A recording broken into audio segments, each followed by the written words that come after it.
အားလုံးပဲမင်္ဂလာရှိသောအချိန်ကားလေးဖြစ်ပါစေခင်ဗျဒီနေ့မှာတော့ပရိသတ်ကြီးတို့ကသိဝင်စားဝေးရကောင်းတဲ့ပရလောကဇလံကောင်းလေးတစ်ပုဒ်ကိုနားဆင်ရမှာပဲဖြစ်ပါတယ်ခင်ဗျဇလံလေးရဲ့နာမည်ကတော့တာဓုခေါ်ပေးပါဆိုတဲ့ဇလံကောင်းလေးတစ်ပုဒ်ပဲဖြစ်ပါတယ်ခင်ဗျ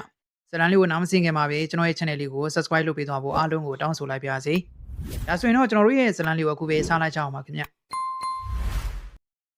တာဓုခေါ်ပေးပါ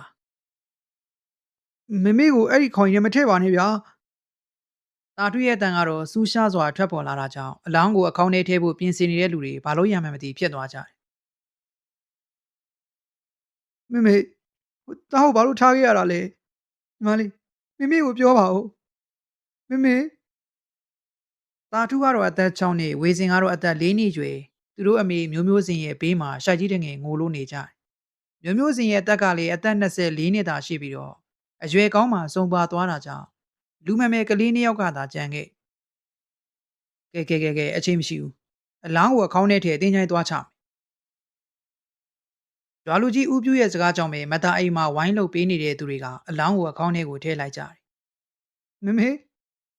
ရဲ့မောင်နှမနှစ်ယောက်ရဲ့အတန်ကတော့ရင်ထဲလှိုက်လဲစွာထွက်ပေါ်လို့သွားတယ်။အလောင်းဘေးမှာငုတ်တုတ်လေးထိုင်နေသူတို့အမေကိုဥချကြောလိုက်ကြတယ်။ကြီးစီရိုက်တဲ့အတန်ကတော့အိမ်ရှိကနေထွက်ပေါ်လာခဲ့ပါပြီ။ကဲချမယ်ဟိ။ခလေးတွေအိမ်မှာနေခဲ့ကြ။ဦးပြူကပြောလိုက်တော့ရွာတွေကလူငယ်တွေကအခေါင်းကိုထမ်းဖို့ပြင်လိုက်ကြတယ်။ပပကြီးသားတို့မေကိုလိုက်ဖို့ပြရစေ။မီးတို့လိုက်ဖို့ပြရစေနော်ပပကြီး။မောင်နှမနှစ်ယောက်လုံးကလည်းဦးပြူကိုတောင်းပန်လိုက်တယ်။ဟာဒီကလေးတွေဘာလိုက်ရှုံပါလဲတင်းချိုင်းကိုမตาပို့တာကလေးတွေအလုံးမဟုတ်ဖေးကြသန်းဦးပြူကကလေးနှစ်ယောက်ကိုတွန်းဖယ်ရင်းနဲ့မမဲလိုက်တယ်တာထူးနဲ့ဝေစင်ကဦးပြူရဲ့ခြေထောက်နှစ်ဖက်ကိုတယောက်တစ်ဖက်စီကိုဖတ်ရင်းနဲ့ဘဘကြီးတာတို့မေကိုနောက်ဆုံးအနေနဲ့လိုက်ဖို့ပြရစီတောင်းမှန်ပါတယ်ဘဘကြီးရဲ့မီးလဲတောင်းမှန်ပါတယ်မေမျက်နှာလေးကိုကြည့်ချင်လို့ပါဘဘကြီးရဲ့ငိုရင်ပြောတဲ့ကလေးနှစ်ယောက်ကိုဦးပြူကခြေနဲ့တွန်းချလိုက်ပြီးတော့ဟဲ့ကြစမ်းကွာမင်းတို့အမေမသားကိုတင်းချိုင်းရောက်ဖို့အရက်တဲကစုပြီးတော့ချပေးရတာအလကားတင်းချိုင်းပို့လို့ရတာမဟုတ်ဘူးနားလေသာကို့အိမ်မှာကိုနေခဲ့လိုက်ငါရိုက်မှာနော်သွားကြဦးပြူကပြောပြီးတော့သူကိုယ်တိုင်ဝါရဲလေးပေါ်ကနေဆင်းသွားကြတယ်ရွာတွေကလောင်းထမ်းလာတဲ့လူငယ်တွေကလည်းမူးနေပြီးတော့ပါဇက်ကလည်းအော်ကျင်ရအော်ပြီးဝမ်းနဲ့နေရမယ့်စာပျော်ပါစွာလိုက်ပို့နေသူအနှဲငယ်နဲ့တင်းချိုင်းကိုသွားကြတယ်တာထုနဲ့ဝေစင်တို့နှစ်ယောက်ကတော့တဲအပေါက်ဝလေးမှာတယောက်နဲ့တယောက်ဖက်ပြီးတော့အလောင်းကိုလှမ်းကြည့်ရင်လည်းငုံနေကြတယ်ကိုဝေစင်တို့တင်းချိုင်းကိုလိုက်သွားကြမယ်လူကြီးတွေပြောနေပါဦးမယ်ညီမလေးရဲ့သူတို့မသိအောင်သွားမှာပေါ့ကိုရဲ့လိုက်သွားကြမယ်နော်တာထုကလည်းလိုက်သွားခြင်းတယ်သူ့အမေကိုတင်းချိုင်းရဲ့ဘယ်နေရာမှာတကြိုလဲသိခြင်းတယ်သွားရအောင်ကိုညီမလေးရွာပြင်ဘက်ကနေပတ်သွားကြမယ်လေဟိုသူများတွေမြင်ရင်ဒိုးမောင်နှမကိုရိုက်နေအောင်မယ်ဟုတ်ကဲ့ကိုမောင်နှမနှစ်ယောက်ဘားပေါ်ကမျက်ရည်တွေတုံလာရင်လည်းအိမ်ပေါ်ကနေဆင်းပြီးတော့ခြံအနောက်ဘက်လေခွင်းတွေကိုဖျက်ပြီးတော့ပြေးလာကြအာဘာဖြစ်တာလဲညီမလေးကွင်းထဲကမြေကြီးကုန်းနဲ့တိုင်းမိပြီးတော့ချော်လဲသွားတဲ့ညီမဖြစ်သူကိုထူပြီးတော့တာထုကမေးလိုက်တယ်ခြေထောက်ကအရမ်းနာတယ်ကိုဟိုလမ်းလျှောက်လို့ရရဲ့လားညီမလေးရဲ့အာဟိုရပါတယ်ကိုဝေစင်ကခြေထောက်ထုံးနဲ့တာထုရဲ့ပခုံးကိုကိုင်းရင်းနဲ့ပြောတယ်ကိုဂုံးဖို့ညီမလေးခြေထောက်နာလို့လမ်းမလျှောက်နိုင်မေကိုတကြိုတာတွေ့ရမှာမဟုတ်ဘူးရပါတယ်ညီမလေးရအောင်ပြေးမယ်မဟုတ်တာလာစမ်းပါလာကိုကြောကိုပို့တာထုကဝေစင်ရှိမှထိုင်ချလိုက်ပြီးတော့ဝေစင်ကကြောပေါ်ကိုတက်လိုက်တယ်ရလားညီမလေးရတယ်ကိုရတယ်တာထုကသူ့ညီမလေးကိုကြောပေါ်ပိုးပြီးတော့လေကွင်းတွေကိုဖျက်ပြီးမမောနိုင်မပန်းနိုင်တဲ့ရွာအနောက်ဘက်တင်းချိုင်းစီကိုပြေးလို့လာတော့တယ်ဝါပင်တွေထူထပ်စွာပေါက်ရောက်နေသလိုလက်ပံပြင်းမှကုတ်ကိုစတဲ့တိပင်ကြီးတွေကလည်းမိုင်းညို့စွာပေါက်နေတဲ့တင်းချိုင်းမှာတော့အဝေးကနေကြည့်ရင်ရှောက်ချစရာကောင်းလွန်းလာတယ်အဲ့ဒီတင်းချိုင်းမှာတော့ရွာနောက်ဘက်မှာရှိပြီးရွာနဲ့တမိုင်းကြောသာဝေးတယ်တင်းချိုင်းရဲ့ပတ်လည်မှာတော့လေကွင်းပြင်းကြီးတွေရှိထိုကွင်းကြီးတွေမှာလည်းစပားဆိုင်ပြိုလို့မရတဲ့မြေချမ်းနေရာတွေလည်းဖြစ်တယ်ရွာကနေတင်းချိုင်းကိုသွားတဲ့လမ်းမှာမြေနီလမ်းချမ်းဖြစ်ပြီးတော့ဂျိုင်းခွက်တွေကုန်းကမှုတွေနဲ့ကြမ်းတမ်းလွန်းလာတယ်ထိုတင်းချိုင်းရဲ့သူ့ဘရာဇာကြီးအမိကတော့ဦးမဲကြီးဖြစ် အသားကလည်းမဲမဲလူကပူပူခင်းတိုးတိုးမျက်နှာပေါက်ကလည်းစိုးလာ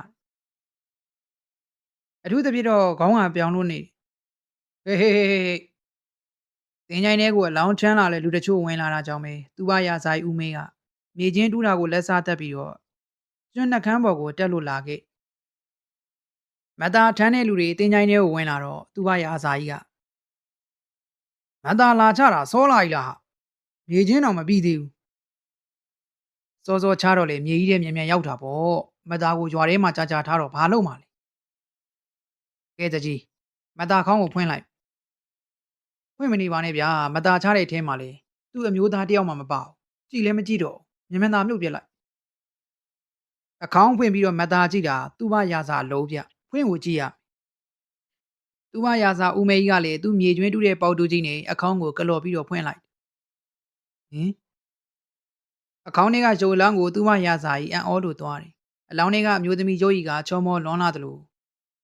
တင်းနေတာနဲ့မတူဘဲနဲ့အိပ်ပျော်နေသူတယောက်လိုဖြစ်နေတကြီးမသားကဘယ်တော့မှဆုံးတာလဲမနက်ကလို့ပြောတာပဲသွေးတက်ပြီးဆုံးတာတဲ့ဩသူ့ဘရာဇာကြီးကလည်းခေါင်းတငိမ့်ငိမ့်လုံနေတယ်ကဲဟိုကျင်းထဲကိုအခေါင်းချမယ်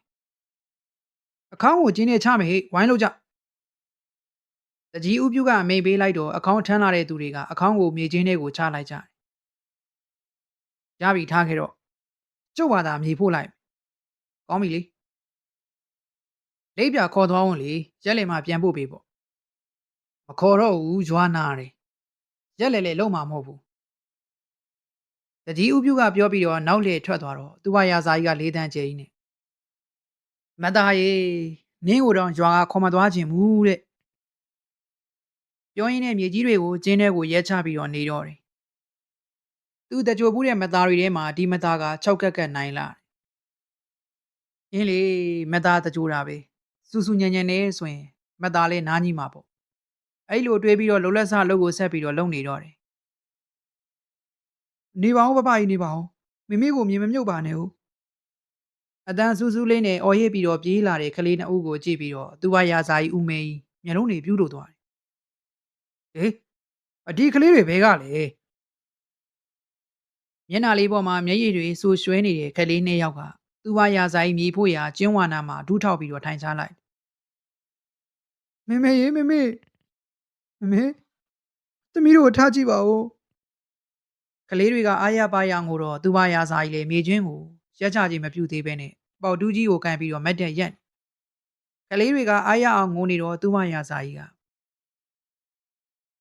လာကြပါဦးသားနဲ့သမီးတို့ရဲ့မင်းတို့အမေဘာဖြစ်လို့ဆုံးတာလဲမသိဘူးဘဘကြီးမနဲ့မိုးလင်းတော့သားတို့ခေါ်တာခေါ်လို့မရတာနဲ့တကြီးကိုပြေးပြောတာတကြီးကရောက်လာပြီးသေပြီတဲ့သားတို့ကသူပြောသမျှကိုမျက်ရည်ဆက်လက်နဲ့ပြောပြလို့နေအေးလေကန်တရားပေါ့ကွယ်ဒါနဲ့မင်းတို့အဖေရောမရှိဘူးလားဖေဖေကဓမြတွေကိုတည်င်းပေးလို့ဆိုပြီးတော့ထောင်ကျနေတာကြာပြီဘဘကြီးရဲ့ဟာစိတ်မကောင်းစရာပဲကွယ်ရွာမှာမင်းတို့ဆွေမျိုးတွေမရှိကြဘူးလားမရှိပါဘူးဘဘကြီးရဲ့မေမေပြောတော့သူတို့အရင်ကမုတ်တမဘက်ရွာနေတာတဲ့ဩတာတူးရဲ့မျက်နှာကိုကြည့်ပြီးတော့သူ့ဘရာဇာကြီးကလည်းတနာသွားခဲ့သူ့ဘေးကဝေစင်းကိုခေါင်းလေးပုတ်ပြီးတော့မင်းတို့ရှေ့ဆက်ဘလို့ရက်တည်မလဲကလေးတို့ရဲ့မသိပါဘူးဘဘကြီးရဲ့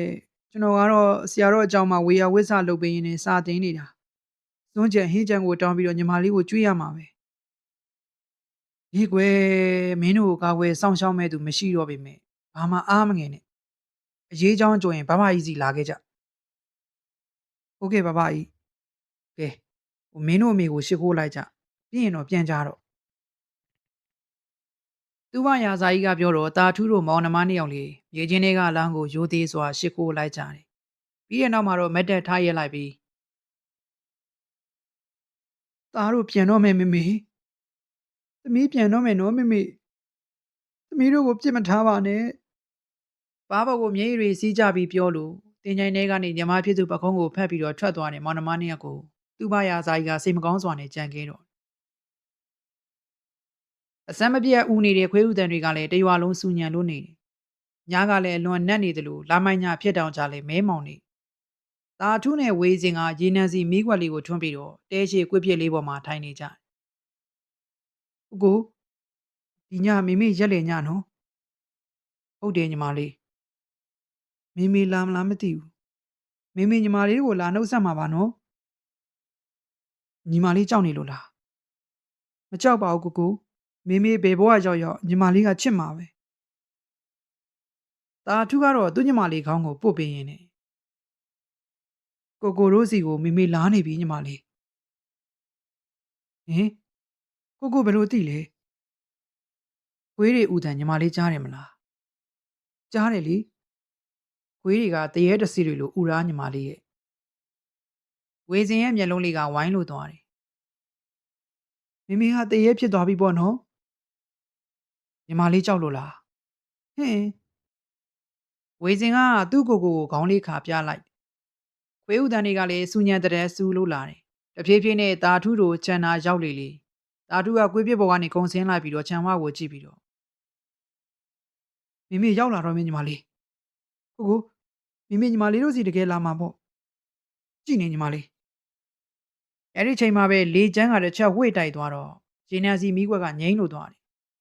ဘေးဥတန်တွေကလည်းခြံဝါကနေတန်ပြိုင်ထွက်လို့လာတဲ့ချိန်မှာအရေးမဲတစ်ခုကခြံဝါမှာရက်နေမိဝေစင်ကလည်းသူ့ကိုနားလာပြီးတော့လက်ကိုစုပ်ကင်လိုက်ရင်နဲ့တန်ပြန်ခေါ်လိုက်ကြတယ်ရှိုက်တန်တစ်ခုကညမောင်ကိုဖောက်ပြီးတော့ထွက်ပေါ်လာခဲ့မိလာလေးမိအရေးမဲကြီးကခြံဝမှာရက်လို့နေသူတို့ရက်နေတဲ့နေရာကလည်းအနှဲငယ်လန့်ငိုရှိုက်တန်ကစမ်းမပြတ်ထွက်လာတော့မောင်နှမနှစ်ယောက်တယောက်မျက်နှာတယောက်ကြည့်လိုက်ကြတယ်မိအိမ်ထဲကိုလာခဲ့ပါခြံပြင်မှာခွေးတတအားဦးနေတယ်ရှိုင်းကိုတန်တဲ့အတူအရေးမဲကြီးကလက်တစ်ဖက်ကိုမြှောက်ဝေးရမ်းပြီးတော့အမောင်ထဲဝင်ပြီးတော့ပျောက်ကွယ်သွားတော့တယ်မိမောင်နှမနှစ်ယောက်ကတံပြန်ဟိအော်လိုက်ပြီမယ်အချိန်မဲကြီးကိုမတွေ့ရတော့မောင်နှမနှစ်ယောက်တယောက်နဲ့တယောက်ဖက်ပြီးတော့ငိုလိုက်ကြတယ်သူတို့ရဲ့ဘဝတူးရဲသောအားကိုးရာမိခင်အကျဉ်းသာကြီးလာတဲ့မိခင်ရဲ့မြစ်တာအိတ်အောက်မှာသူတို့ဘဝလေးအေးချမ်းနေခဲ့ဖခင်ထောင်ကျသွားတော့ခြံနောက်မှာရှိတဲ့ຢာလေးကိုကိုယ်တိုင်တူးဆွပြီးတော့တီးပင်စားပင်တွေကိုစိုက်ပျိုးရင်းနဲ့သူတို့မောင်နှမကိုကျွေးမွေးခဲ့ရွာတွေကချမ်းသာတဲ့တတိဦးငွေတို့အိမ်မှာလေတောက်တူမေရသွားလောက်ကင်လိုက်သေးတယ်ယောက်ျားမရှိပေမဲ့သူတို့အမေကမန်ရှိဖခင်ကိုလည်းမကောင်းတစ်ခါမှမပြိုးရွာတွေကတချို့ယောက်ျားတွေရီးတဲတဲလွန်ရင်အမေကမခံဘူးအရွယ်ကလေးကလည်းရှိရုပ်ရည်ကလည်းအပြူရှုံးလောက်အောင်လှနေသေးတဲ့အမေကအဖေတယောက်ကလွဲပြီးတော့ကြံယောက်ျားကိုရောဝင်ခြင်းမရှိဘူးအခုတော့အမေကသူသိချစ်တဲ့သားသမီးနှစ်ယောက်ကိုထားပြီးတော့လောကကြီးကနေထွက်လို့သွားခဲ့ပါပြီလားညီမလေးမိကိုတို့ကိုနှုတ်ဆက်ပြီးပြီသွားရအောင်နော်တာထုကသူ့ညီမလေးကိုမျက်ရည်တုပ်ပေးပြီးတော့နှစ်ယောက်သားတဲပေါ်ကိုတက်လို့လာတော့တယ်ရက်ထဲမှာဒီလောက်ခွေးဝူတာမကောင်းမှုတကြီးရဲ့ကြုံမေးမှဆိုရင်နေကြတော့မရှိဘူးတကြီးအိမ်ကတော့နှစ်ထက်ခြေတန်းရှိကျွန်းအိမ်ကြီး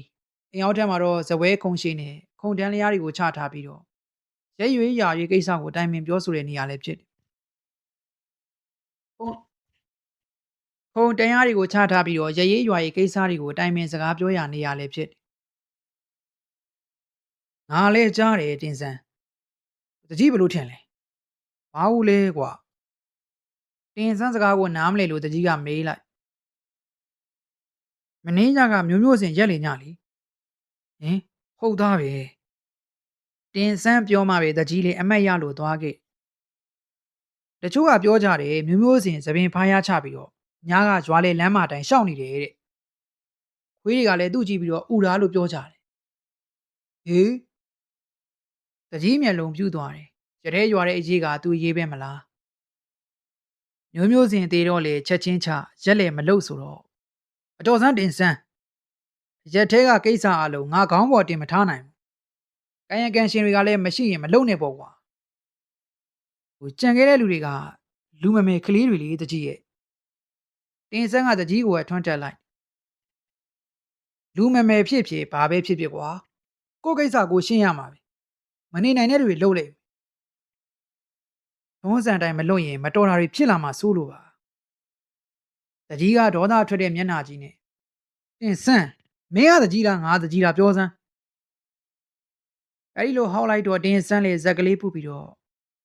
တကြီးအိမ်ထဲကနေထွက်သွားတယ်တကြီးကလည်းထိုင်ကုန်မှာထိုင်နေရင်းနဲ့သူတို့ကိုဆရာလှုပ်တယ်ထင်တဲ့တင်ဆန်းကိုဒေါကန်လို့နေမျိုးမျိုးစင်နဲ့သူ့ယောက်ျားတီဟာတို့ကဒီရွာသူရွာသားတွေမဟုတ်ကြတခြားရက်ဒေတာကနေပြောင်းလာကြတာဖြစ်တယ်သူတို့ရွာလိုရိုးမတော်ဆက်မှာအလွန်ကောင်းစွာရှိတဲ့ရွာကိုဘိုးသာဦးဆိုတဲ့ရွာသားအဆက်တွေနဲ့ရောက်လာကြဘိုးသာဦးနဲ့တီဟာတို့ကတငယ်ချင်းတွေလို့တကြီးကတီးရတီဟာတို့ရွာရောက်ပြီးတော့တနေ့ကြာမှာဘိုးသာဦးတယောက်ပိုးထိပြီးတော့တေးသွားခဲ့တကြီးကလူရည်လဲပြီးတော့နေရာတကာပါတတ်တဲ့ဘိုးသာတို့ကိုအရင်ကတည်းကကြည်ရတာမဟုတ်ဘူးဘိုးသာဦးတေတော့ဘိုးသာဦးရဲ့ခြံဝိုင်းကိုတီဟာကရခဲ့ကြံလို့ရာလို့ကိုလောက်ကင်နေရင်းနဲ့တရက်မှာတော့တီဟာရွာကနေပျောက်သွားတဲ့ချိန်မှာညာဘက်အပြိုကြီးဒေါ်လာဦးတို့အိမ်ဓမြတိုက်ခံရတိုက်တဲ့ဓမြကလည်းစုစုပေါင်း9ယောက်ခန့်ရှိအားလုံးမျက်နှာဖုံးစွပ်တွေနဲ့ဖြစ်တာကြောင့်ဘယ်သူပဲဝါမှမသိရွာကအချိန်မီတိတာကြောင့်ဝိုင်းလိုက်တော့ဓမြတွေထွက်ပြေးသွားကြထိုထွက်ပြေးသွားတဲ့ဓမြကြီးထဲမှာတယောက်ကဝါညောင်းစုပြီးတော့ပြေးသွားတာကိုတွေ့လိုက်ကြနောက်တရက်ရွာကိုတီဟာပြန်လာတဲ့အခါမှာခြေထောက်မှာဒဏ်ရာကြီးနဲ့ဖြစ်နေတော့တကြီးကမတင်ကားတာကြောင့်မျိုးရဲစကန်ကိုဓမြမှုနဲ့ပို့လိုက်ရိုးတကြီးဟင်ခြံဝိုင်းဝမှာလမ်းအော်တဲ့အတန်းကြောင့်အတွေးလွန်နေတဲ့တကြီးကတတိဝင်လာတကြီးဟိုတထေးခေါ်ခိုင်းလို့ဗျအိမ်ဘက်ကိုရှောက်လာခဲ့ဦးနဲ့ဟေးအေးကိစ္စရှိလို့လားဟိုရှိတယ်လို့မှားလိုက်တယ်လာခဲ့မယ်ပြောလိုက်တာကြီးတကြီးကပြောပြီးတော့ငှဲ့ထဲထားတဲ့ရင်သွေးချမ်းကိုယူပြီးတော့မော့တောင်းလိုက်တထေးလို့ဆိုရင်လေတကြီးကိုယ်တိုင်ကလန့်ရဒီထမ်းမင်ကုန်းရွာလေးမှာတထေးငွေတိုးကငွေကြေးလွန်စွာကျွေဝလာတယ်လို့ဩဇာကတကြီးထက်ပိုရှိငါးကန်ကြီးတွေပိုင်ဆိုင်ထားတယ်လို့တပည့်တပန်းတွေကလည်းပေါ်များလာတကြီးဘာလို့ချင်းအကုန်ဖြည့်ဆည်းပေးတတ်တာကြောင့်တထေးဟေ့ဆိုရင်တကြီးကိုယ်တိုင်ကပြပြတယ်လေဖြစ်လို့နေထိုင်းတကြီးဦးငွေတို့ဧကိုင်းနဲ့ဝင်လာတဲ့တကြီးကိုသူ့ရှိကထိုင်းကုန်းကိုလက်ညှိုးညွှန်ပြီးတော့ပြောလိုက်တကြီးကဝင်ထိုင်ပြီးတော့ဘာကိစ္စရှိလို့လဲဦးငွေတို့ရဲ့မျက်နှာကတော့အသိမကောင်းခမရတို့မျိုးမျိုးစင်လမ်းကိုတေးသေးချာချာတကြိုခဲ့ကြဟိုတကြိုပါတယ်ဘာဖြစ်လို့လဲဦးငွေတို့ဟင်ဦးငွေတို့ကတပြင်းရှည်ကြီးကိုချလိုက်ရက်လိုက်တော့မလုပ်ဘူးလားဘလို့လုံနိုင်မလဲဦးငွေတို့ရဲ့ဟိုသူကလေးနှစ်ယောက်ပဲကြံခဲ့တာမလားအဲ့ဒါကဆိုးတာပေါ့ဟင်ဦးငွေတို့ရဲ့စကားကြောင့်ပဲတကြီးမျက်လုံးပြူးလို့သွားတယ်အဲ့ဒီကောင်မှရွာထဲမှာတောင်းကျမ်းနေတာတကြီးကြားရဲ့လားဟိုညာဘက်ခွေးတအားဥတာတော့ကြားတယ်ဦးငွေတို့ဘာတွေတီးထားလို့လဲဗျတိယုံနေဘဲကမလဲဗျကြော့ကိုတောင်လာနှောက်ရှက်တယ်ဟင်ဘယ်လိုတကြီးကမေးလိုက်ပေမဲ့လည်းဥငွေတို့ကချက်ချင်းပြက်မဖြေထိုင်ကုန်နောက်ကျောကိုကြောမိပြီးတော့သာနေလိုက်တင်ဆန်းကတော့ကျုပ်ကိုတတိပေးသေးတယ်ဟုတ်တယ်ရွာထဲမှာခုဆိုရင်6လန့်နေကြတချို့ကမျိုးမျိုးစင်အကောင်းကြီးရွက်ပြီးတော့ရွာထဲဝင်လာတယ်လို့ပြောနေကြတာပဲဟိုမဖြစ်နိုင်မှုထင်တယ်ဥငွေတို့ရဲ့ကျုပ်ကမဟုတ်ပဲပြောမလားဗျာကျုပ်ပြီးခဲ့တဲ့လကွယ်ညတော့ကလည်းကိုယ်တိုင်ကြုံခဲ့ရဘလို့ကြုံခဲ့တာလဲတကြီးကမေးလိုက်တော့ဥငွေတို့ကသူ့ကြုံခဲ့ရတဲ့အတွေ့အကြုံကိုပြောပြလိုက်တော့တယ်လာမိုင်းညဖြစ်တာကြောင့်လေပတ်ဝန်းကျင်တစ်ခုလုံးကမဲမောင်ပြီးတော့နေရွာတွေကခါတိုင်းလိုမဟုတ်ဘဲနဲ့အခုညမှာပို့ပြီးတော့တိတ်ဆိတ်နေတယ်လို့တထေးဥငွေတို့ကထင်မိသူကိုယ်တိုင်ကလည်းအဲ့လိုမပြောအင်းတွေကထွက်တဲ့ငါးတွေကိုလည်းမြို့ကိုပို့ပြီးတော့ရောင်းချထားရကနေရလာတဲ့ငွေတွေကိုလည်းရေတွက်လို့နေဘက်ထရီမီးရဲ့လင်းရောင်ကလည်းမိန်ဖြောဖြောသာရှိအဲ့ဒီချိန်မှာပဲသူ့အိမ်မြောက်ဖက်မှာစူစူဝါဝါဥလိုက်တဲ့ခွေးဥတံကိုဥငွေတို့ကြားလိုက်ရခွေးဥတန်တွေကလည်းအဆက်မပြတ်တောက်လျှောက်ကိုဥတာတဖြည်းဖြည်းနဲ့သူ့ခြံရှိကိုရောက်လာခဲ့ဟင်သူ့ခြံရှိကိုရောက်တော့ရုတ်တရက်ပဲခွေးဥတန်တွေကရက်လို့သွားတယ်ဥငွေတို့လည်းစိတ်ထဲအံ့ဩသွားပြီးတော့ထိုင်ရမလို့ထားရမလို့ဖြစ်သွားတယ်ဟင်သူ့အိမ်အဝင်ကျွန်းတကားကြီးကိုခောက်တဲ့တန်ကြောင့်ဥငွေတို့လန့်ပြီးတော့ထိုင်ရာကနေထလိုက်ဘာသူလဲအတန်တုံတုံနဲ့လှမ်းပေးလိုက်အပြင်ကနေပြန်ပြေးတန်ကိုမကြားရဘဲနဲ့တကားခောက်တန်ကထွက်ပေါ်လို့လာနေစေဖြစ်ဥငွေတို့လည်းတကားစီကိုဖြည်းဖြည်းချင်းရှောက်သွားအခုလိုညာကြီးချိန်မတော်အိမ်ကိုလာတဲ့သူမရှိလာရင်တောင်ခြံဝါးကနေအတန်ပေးပြီးတော့မှလာလေးရှိတကားခောက်တန်ကတော့ထွက်ပေါ်လာနေစေပဲဖြစ်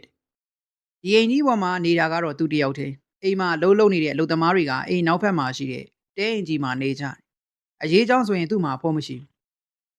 တကားချက်ကိုဖွင့်ပြီးတော့တကားကိုခက်ပြေးပြေးချင်းဆွဲလိုက်တော့ဟင်အပြင်ထွက်တော့ဘသူ့ကိုမှလည်းမတွေ့ရအောင်ဟာနန်လိုက်တာကွာရုတ်တရက်အပုံးနှန်းကထောင်းကနေထွက်လာလိုက်တော့ဥငွေတို့လည်းစသိန်းကြီးထလို့သွားတယ်ခွေးတွေကလည်းတိတ်နေရကနေတပြိုင်နက်သေးဆိုသလိုဥလိုက်တော့ဥငွေတို့လန့်ပြီးတော့တကားဆွဲပိတ်လိုက်ဟင်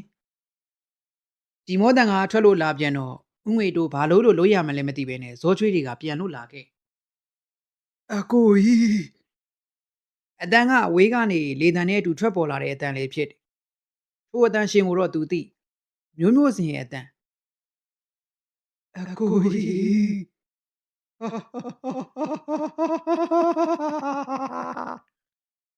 ဦးငွေတို့သူနားနှစ်ဖက်ကိုလက်နဲ့ပိတ်လို့ထားတယ်မျိုးမျိုးစင်သူ့ကိုလာချောက်တာပဲဖြစ်လိမ့်သူ့ကိုခေါ်ပြီးတော့ကြောင်းမက်ဖွယ်ရီမောနေတာကြောင့်အထိတ်တလန့်နဲ့ဘာလို့ရမလဲမသိဖြစ်နေတဲ့ချိန်မှာအိမ်တကားခောက်တန်ကိုကြားရပြန်တယ်ဦးငွေတို့ခေါင်းကိုထောင်ပြီးတော့ဘာလို့လဲတထေး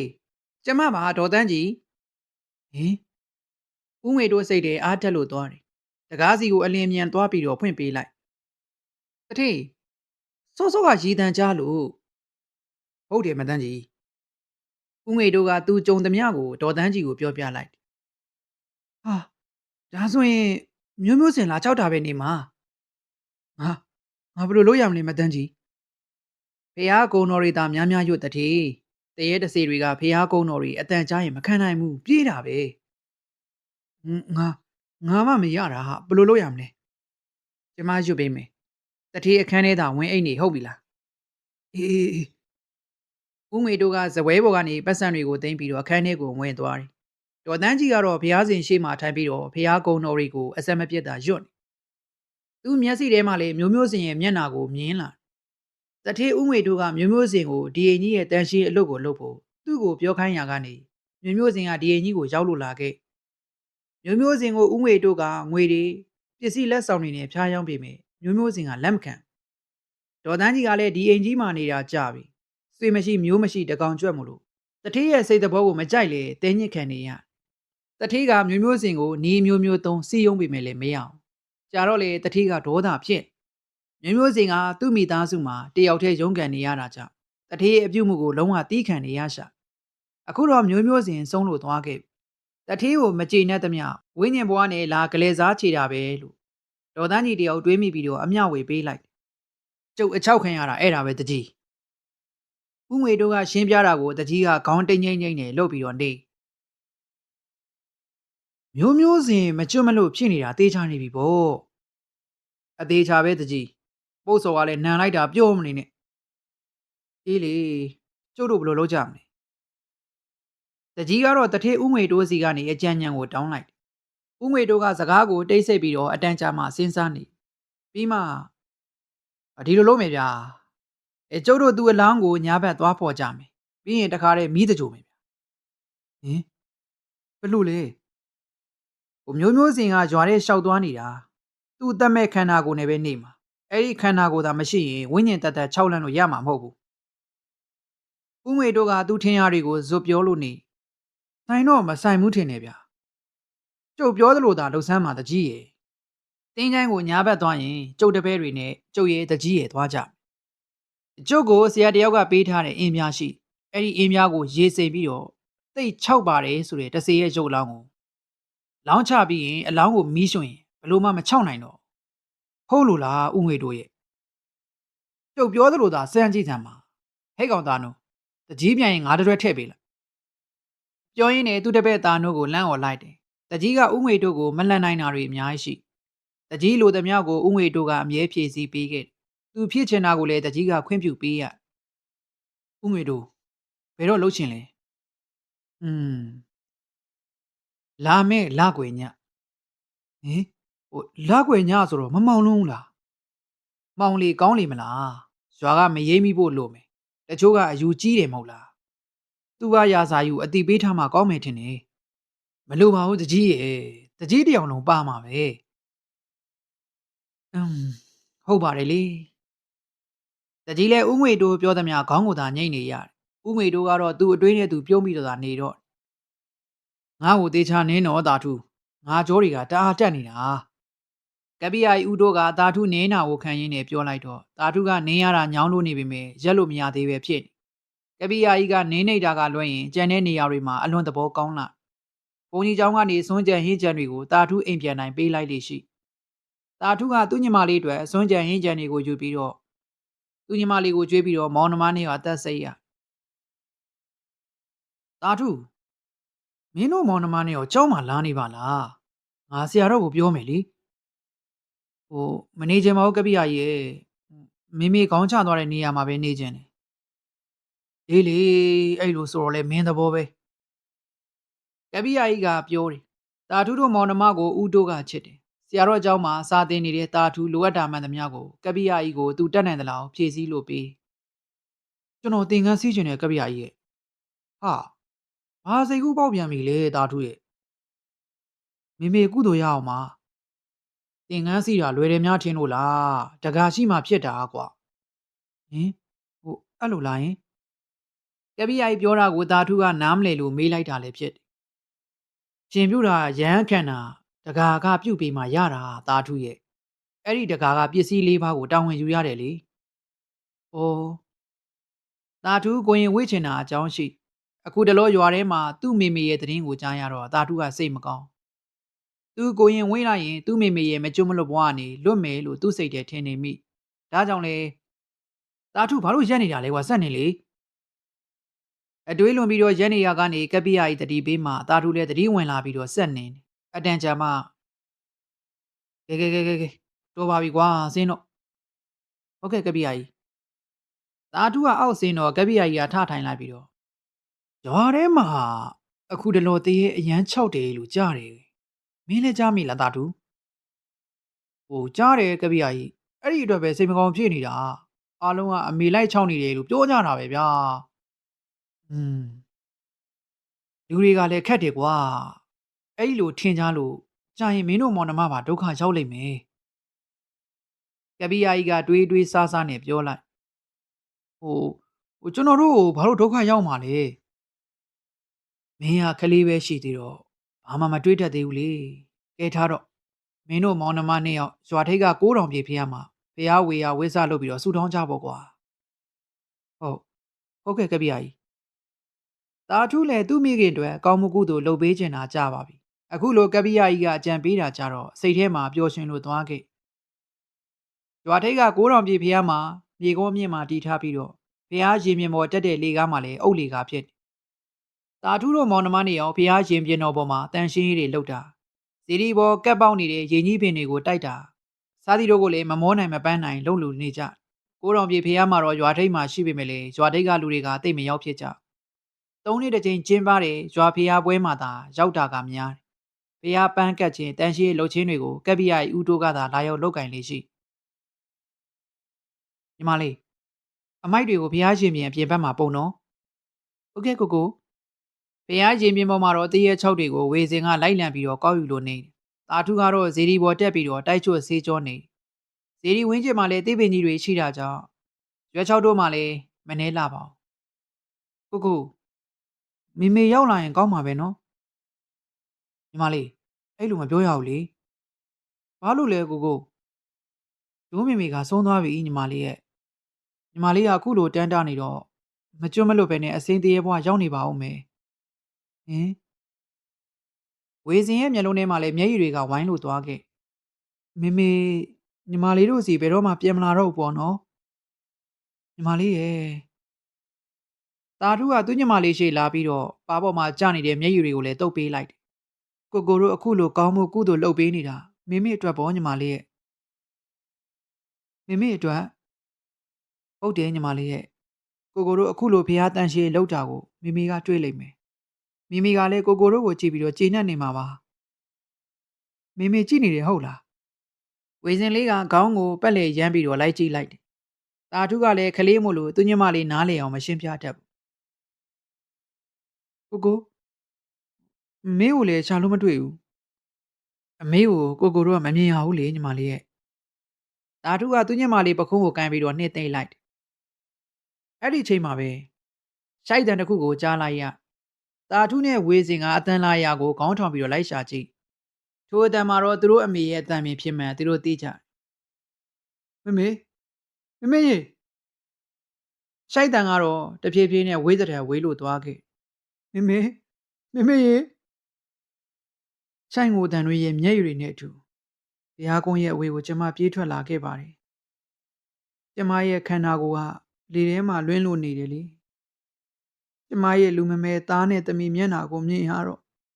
စိတ်ထဲဘယ်လိုမှမကောင်းဘူးအသေးနှလုံးတွေလည်းပြုတ်ထွက်မတတ်ပဲမိမိအတွက်ကောင်းမှုကုသိုလ်လုပ်ပေးနေတာတဲ့ကျမသာဓုခေါ်ရမလားကျမမခေါ်ချင်ဘူးဘာလို့လဲဆိုတော့ကျမတခြားဘဝရောက်သွားရင်သားနဲ့သမီးကိုမြင်တွေ့ခွင့်ရမှာမဟုတ်တော့ဘူးလေအခုတော့ဝိညာဉ်ဘဝတရေတစီဘဝပိတ်တာကျမဘဝကဘလို့လို့လူတော်တဲ့တိုးနိုင်မှလဲ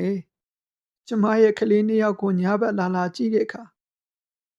ရွာတဲ့ကခွေးတွေကကျမနောက်ကနေလိုက်ဦးကြတယ်လေကြောက်စိတ်တော့မဖြစ်မိပါဘူးအမောင်ထဲမှာအရာအားလုံးကိုလည်းကျမပြက်ပြက်သားသားကိုမြင်နေမိတယ်ကလေးနှစ်ယောက်ကကျမကိုတန်းတာပြီးငိုတဲ့အခါကျမမျက်ရည်ကျမိကျမသိချရတဲ့ရင်သွေးလေးအခုလိုဘွားဆိုကြီးနဲ့ကျမခွဲရတယ်လေကျမယူကျုံးမြာဖြစ်ရပါတယ်သူတို့ကိုစိတ်မချသေး၍သူတို့ဖခင်ပြန်မရောက်သေး၍ကျမဘယ်နေရာကိုမှထွက်မသွားပဲဒီဘွားနဲ့ပဲအဲ့ဒီနေ့ကတော့လာကွညကောင်းဝင်တစ်ခုလုံးမဲမောင်လို့နေတယ်ပဝန်းကျင်တစ်ခုလုံးကလည်းတိတ်ဆိတ်လို့နေပေမဲ့တင်းချိုင်းသွားတဲ့လမ်းမှာတော့လူတစုကမီးတုပ်တွေကိုကန်ပြီးတော့ရှောက်လို့လာခဲ့။ရွာတွေကလူတွေမတိတော့ပါဘူးနော်တကြီး။မတိပါဘူးဥငွေတို့ရဲ့အေးလို့အိမ်ထဲမှာကိုယ်နေလောက်ပြီ။ဟုတ်တယ်နော်။ဇာတိဥရုကလည်းတအားအေးတာပဲ။လူကတော့တကြီးပါဝင်စုစုပေါင်းလူက၈ယောက်။ရွာတွေကလူတယောက်မှမပါဘဲနဲ့တကြီးဥငွေတို့ကသူ့အင်းထဲကအင်းလုတ်သမားတွေကိုသာခေါ်လာခဲ့။လက်ထဲမှာတော့ပေါက်တူးခေါ်ပြားတန်ရင်းတွေပါလာကြ။လူများတော့လေသူတို့မှကြောက်စိတ်မရှိကြ။ဟေးကောင်မောင်မြင့်တင်းချိုင်းရောက်ရင်တရေမကိုကြိုက်တယ်ဆိုပြီးတော့မနေခဲ့နဲ့ဦးနော်ငါ့ကိုမပြောနဲ့မင်းသာတတိထားမင်းကဘာကိုမှအလုပ်ပေးတာမဟုတ်ဘူးအောင်မြင့်ပြောတာအမှန်ပဲတာတယ်မင်းမကြိုက်ဘူးတဲ့သူဘယ်သူရှိလို့လဲအားလုံးကသာပြန်မကြိုက်ရှိရဘိုးလုံးကတာရင်းကိုဝင်ပြီးတော့နှိပ်ကွက်လိုက်ဟိုတရေမကတော့သူ့ကိုကြိုက်မှကျင်းသေးပဲကွာတယောက်တစ်ပေါက်ပြောဆိုလို့နေကြတော့တဖြည်းဖြည်းနဲ့တင်းချိုင်းကိုရောက်လာခဲ့ကြတင်းချိုင်းတော့ရောက်လာပြီဥငွေတူခင်ဗျားကောင်နေဖြစ်ပါတယ်နော်ဘာလို့မဖြစ်ရမှာလဲတကြီးရဲ့ကျုပ်တပည့်တွေသွေးမကြောင်တတ်ပါဘူးဘာတွေပဲလာလာရင်ဆိုင်မှုအတင်ပဲတထေးဥငွေတို့ကခက်ကြွားကြွားလေးပြောလိုက်တကြီးကတော့ဒီတင်းချိုင်းကတိတ်ကြမ်းတာသူ့ဘာရာစာမဲကြီးကလည်းပြောရဆိုရမကောင်းမပူစမ်းပါနဲ့တကြီးရဲ့ဒီမှာကြည့်ဥငွေတို့ကသူတပည့်တယောက်လွဲထားတဲ့ပလိုင်းထဲကိုလက်နိုင်ပြီးတော့ပြန်ထုတ်လိုက်တော့ကြက်ကောင်လုံးကျော်ပါလာဘာလို့ဖို့လဲဥငွေတို့ကြက်ကြော်နဲ့ရက်လေဗျာတင်းချိုင်းဆောင်အကောင်ကိုတိုက်သူ့ဘာရာစာကိုတော့ငွေလေးပါလေးပေးလိုက်တာပေါ့ဗျာဖြစ်ပါမလားမဲကြီးကကတိကက်သက်ကောတကြီးကလည်းသွေးပြတ်နေပြန်ပြီဗျာဥငွေတို့ကလေတန်းမမနဲ့အပြစ်တင်တော့တကြီးလည်းဘာစကားမှမပြောရဲတော့သူကတကြီးဆိုပေမဲ့လည်းတထေဥငွေတို့ကိုလှန်ရဲတာမဟုတ်ပေးသမျှယူကျွေးသမျှစားဥငွေတို့ထောက်ပံ့နေနဲ့လွတ်တာမှမဟုတ်တာသူတို့အုပ်စုတင်းချိုင်းထဲကိုဝင်လာတော့ပထမဆုံးတွေးလိုက်တာကဇေယျဟောင်းကြီးပဲကျုပ်တရဲ့မြည်သွားတဲ့အတန်းကြောင့်အားလို့ရဲ့ခြေလမ်းတွေကတုံ့ကနေရက်သွားမျက်လုံးတွေကလည်းဟိုကြီးဒီကြီးလှုပ်လိုက်တယ်။ဩဘာမှမဟုတ်ပါဘူးဝယုံနေလေးတိုက်တာဥငွေတို့ကပြောလိုက်တော့အားလုံးရဲ့အကြီးတွေကဝယုံပင်စီကိုရောက်သွားကြတယ်။ဟာတရီဟိုမှာဘာလဲကွာတထေးရဲ့တပည့်တယောက်ဖြစ်တဲ့ဖိုးလုံးရဲ့အတန်းကြောင့်အားလုံးကလည်းဖိုးလုံးပြရာကိုကြည်လိုက်ကြတယ်။ဟင်ဖြာလေကြီးပါလားဝယုံပင်အောက်ခြေမှာဖြာလေကြီးကိုတွေးရလို့အားလုံးကထိတ်လန့်ကြောက်ရွံ့သွားကြအချင်းမှာဘာလည်းမသိဘူးဘာရှိမလဲကွာလောင်းမဲနေမှာပေါ့ဘယ်ရွာကလာချထားလဲမှမသိဒီတင်းချိုင်းကိုသူတို့ရွာတေးရွာတွေကလာချတာမဟုတ်ပဲနဲ့ရွာနီးနားကရွာတွေပြင်ကွင်းထဲနေသူတွေပါလာပြီးတော့မြုပ်နှံလေးရှိတကြီးကစူးစမ်းစွာနဲ့လာတို့သွားကြည့်ကြမယ် ဖြစ်ပါမလားအဖေကလောင်းလဲဆိုတာတကြီးတယောက်အနေနဲ့ကြုတ်သိတဲ့တာပေါ့ဗျတော်ကြာရာဇဝတ်မှုတွေနဲ့ပတ်သက်လာရင်ဘယ်လိုလုပ်မလဲတကြီးပြောတော့တဘာဝကြတာကြောင့်ဥငွေတို့ကခေါင်းငိမ့်လိုက်အင်းလေတကြီးသဘောပဲလာတွားကြည့်ကြမယ်တကြီးကမီးတို့ကြီးကိုကန်ပြီးတော့ဖြာလေးပက်ထားတဲ့အလောင်းကောင်စီကိုတရွေ့ရွေ့နဲ့တိုးလာခဲ့အနားရောက်တဲ့ခါမှာတော့ဟင်ဖြာဖြာဖြာလေးကြီးကလှုပ်နေတယ်တကြီးကသူ့မျက်လုံးတွေကိုတော့သူမယုံကျင်တော့ဖြာလေးကိုဆွဲဖြိမဲ့စိတ်ကူးလေပျောက်လို့သွားခဲ့ဥငွေတို့ရဲ့တပည့်တွေကလည်းတယောက်နဲ့တယောက်ပူးကပ်လို့သွားကြအဲ့ဒီချိန်မှာပဲဥငွေတို့ကချချချလိုက်ပါဗျာကိုယ့်အလုပ်ကိုလုပ်တာပဲကောင်းပါတယ်อืมတကြီးကခေါင်းငိမ့်လိုက်ပေမဲ့ဖြာလေးကြီးကိုတော့ထိတ်လန့်စွာလှမ်းကြည့်လိုက်သေးတယ်ဒီသင်းချိုင်းကိုစောင်းတဲ့အဆောင်ကြီးဟာကြုတ်ကြက်ကြော်အရက်တွေကိုကျွန်ုပ်မှကျွေးမွေးပါတယ်အဆောင်ကြီးပိုင်ဆိုင်တဲ့ဤသင်းချိုင်းမှာကျုပ်တို့အလောင်းတစ်လောင်းပေါ်မှာဖြစ်တယ်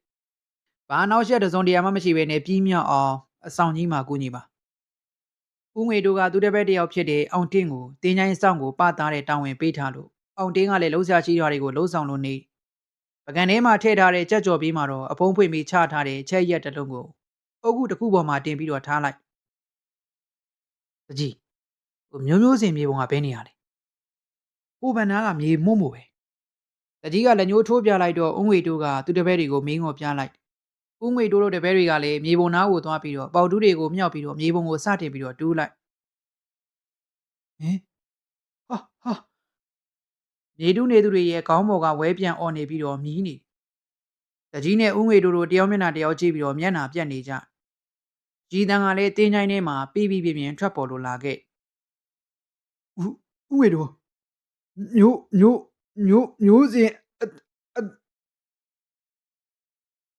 မြေကျွင်းတူးနေတဲ့သူတွေလည်းရက်လိုက်ပြီးတော့ဂျီမောတန်ကိုအထိတ်တလန့်နဲ့နားထောင်နေကြ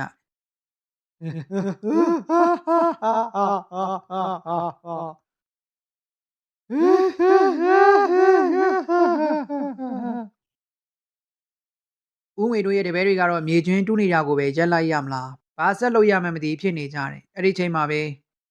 အတန်ကြားလို့လဲကြည့်လိုက်တော့အုတ်ခုပေါ်တင်ထားတဲ့ပကံလေးကကြွက်ကြော်နေတဲ့ရပလင်းတွေကိုအုတ်ခုဘေးကနေလက်မဲကြီးထွက်လာပြီးတော့အောက်ကိုဆွဲချသွားခဲ့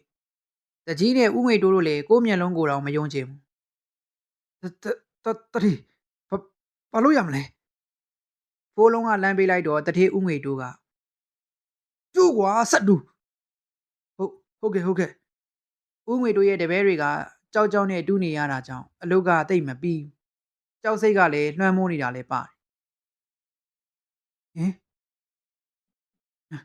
နန်လိုက်တာကွာဟုတ်တယ်ကွာအလွန်နန်းစောနေတဲ့ပုံစံဆိုကြီးထွက်ပေါ်လာတော့အားလုံးကလည်းနှာခေါင်းကိုပိတ်ထားကြဦးငွေတို့ဟင်ဂျီမောတန်နဲ့တူဦးငွေတို့ရဲ့နာမည်ခေါ်တန်ကြားရလို့အားလုံးကြက်တည်တည်သွားကြအဲ့ဒီချိန်မှာပဲအမလီဗျရေကျွင်းတူးနေတဲ့သူတွေရှေ့ကိုအနှဲရောင်ခေါင်းတစ်လုံးပြစ်ချလိုက်တော့ကြောက်လွန်တကြားနဲ့ဝိုင်းអော်လိုက်ကြတယ်ပြေးတဲ့သူတွေကလည်းထွက်ပြေးလို့သွားသလိုကြမ်းရွံစိတ်တွေနဲ့ကြောင်ရက်နေသူတွေကလည်းရှိကြတယ်အဲ့ဒီထဲမှာတော့တကြီးနဲ့ဦးငွေတို့လည်းပါအနှဲရောင်ခေါင်းရဲ့အပြင်ဘက်နေရာမှာရေးထိုးထားတာကတော့ဦးငွေတို့ရဲ့နာမည်ပဲဖြစ်တယ်ပထမအဆုံးတတိဝင်လာတဲ့သူကတော့တကြီးပဲဦးငွေတို့ဟုတ်အခြေအနေမကောင်းဟင်တကြီးကဦးငွေတို့ပခုံးကိုပုတ်ပြီးတော့ပြောလိုက်တော့ဦးငွေတို့လည်းတတိဝင်လာပြီးတော့အခေါင်းနဲ့ကြီးကိုကြည့်ပြီးတော့ထိတ်လန့်စွာနဲ့ပဲတင်းချိုင်းတွေကနေပြေးထွက်လာခဲ့ဦးငွေတို့ရဲ့နောက်မှာတော့တကြီးနဲ့ဦးငွေတို့တပည့်တွေပဲဖြစ်သူတို့အလူရက်ကိုပြေးထွက်လာပြီးမြဲတင်းချိုင်းတွေကရီမောတန်ကြီးကတော့ထိတ်လန့်ကြောက်မဲ့ဖွယ်ထွက်ပေါ်လို့လာတော့တယ်ရိုးတကြီးအလွန်ကျေလောင်တဲ့အတန်နဲ့ချံဝါကអော်လိုက်တာကြောင့်တကြီးလှမ်းကြည့်လိုက်ဟင်သူ့ဘရာစားအချိန်ကလည်းမမောက်တမောင်ညနေနေဝင်ချိန်မိုးချုပ်စအချိန်ဖြစ်နေတယ်လို့သူ့ဘရာစားကြီးကလည်းအပေါ်အင်းကြီးမပါညစ်သေးနေတဲ့ပစိုးကိုကရောင်းကြိုက်လို့ထားတယ်အသားကြီးကလည်းမဲမောင်လို့နေတယ်လို့ပြူးကျယ်လာတဲ့မျက်လုံးကြီးတွေနဲ့တကြီးချန်တဲ့ကိုစိုက်ကြည့်ပြီးတော့တကြီးထွက်လာမလားကျုပ်ဝင်လာခဲ့ရမလားဝင်ခဲ့သူ့ဘရာစားတကြီးကချန်ပီယံကိုထွက်မတွေ့လို့အထက်ခေါ်ရမှလည်းစိတ်ကမတန့်ဒါပေမဲ့တကြီးဆိုတော့လေငင်းလို့ကောင်းတာမဟုတ်တာကြောင့်အထဲကိုသာခေါ်လိုက်သူ့ဘရာဇာကြီးကတကြီးရှိထိုင်ကုန်မှဝင်ထိုင်လိုက်ပြီးတော့ကျုပ်ကိစ္စရှိလို့လာတာပြောဘာကိစ္စလဲသူ့ဘရာဇာ နေ့လည်နေခင်ထွက်ခဲ့ပြီးရောနေ့လည်ပိုင်းမှာအောင်ဗျမသာမြေမြုပ်နေရသေးတယ်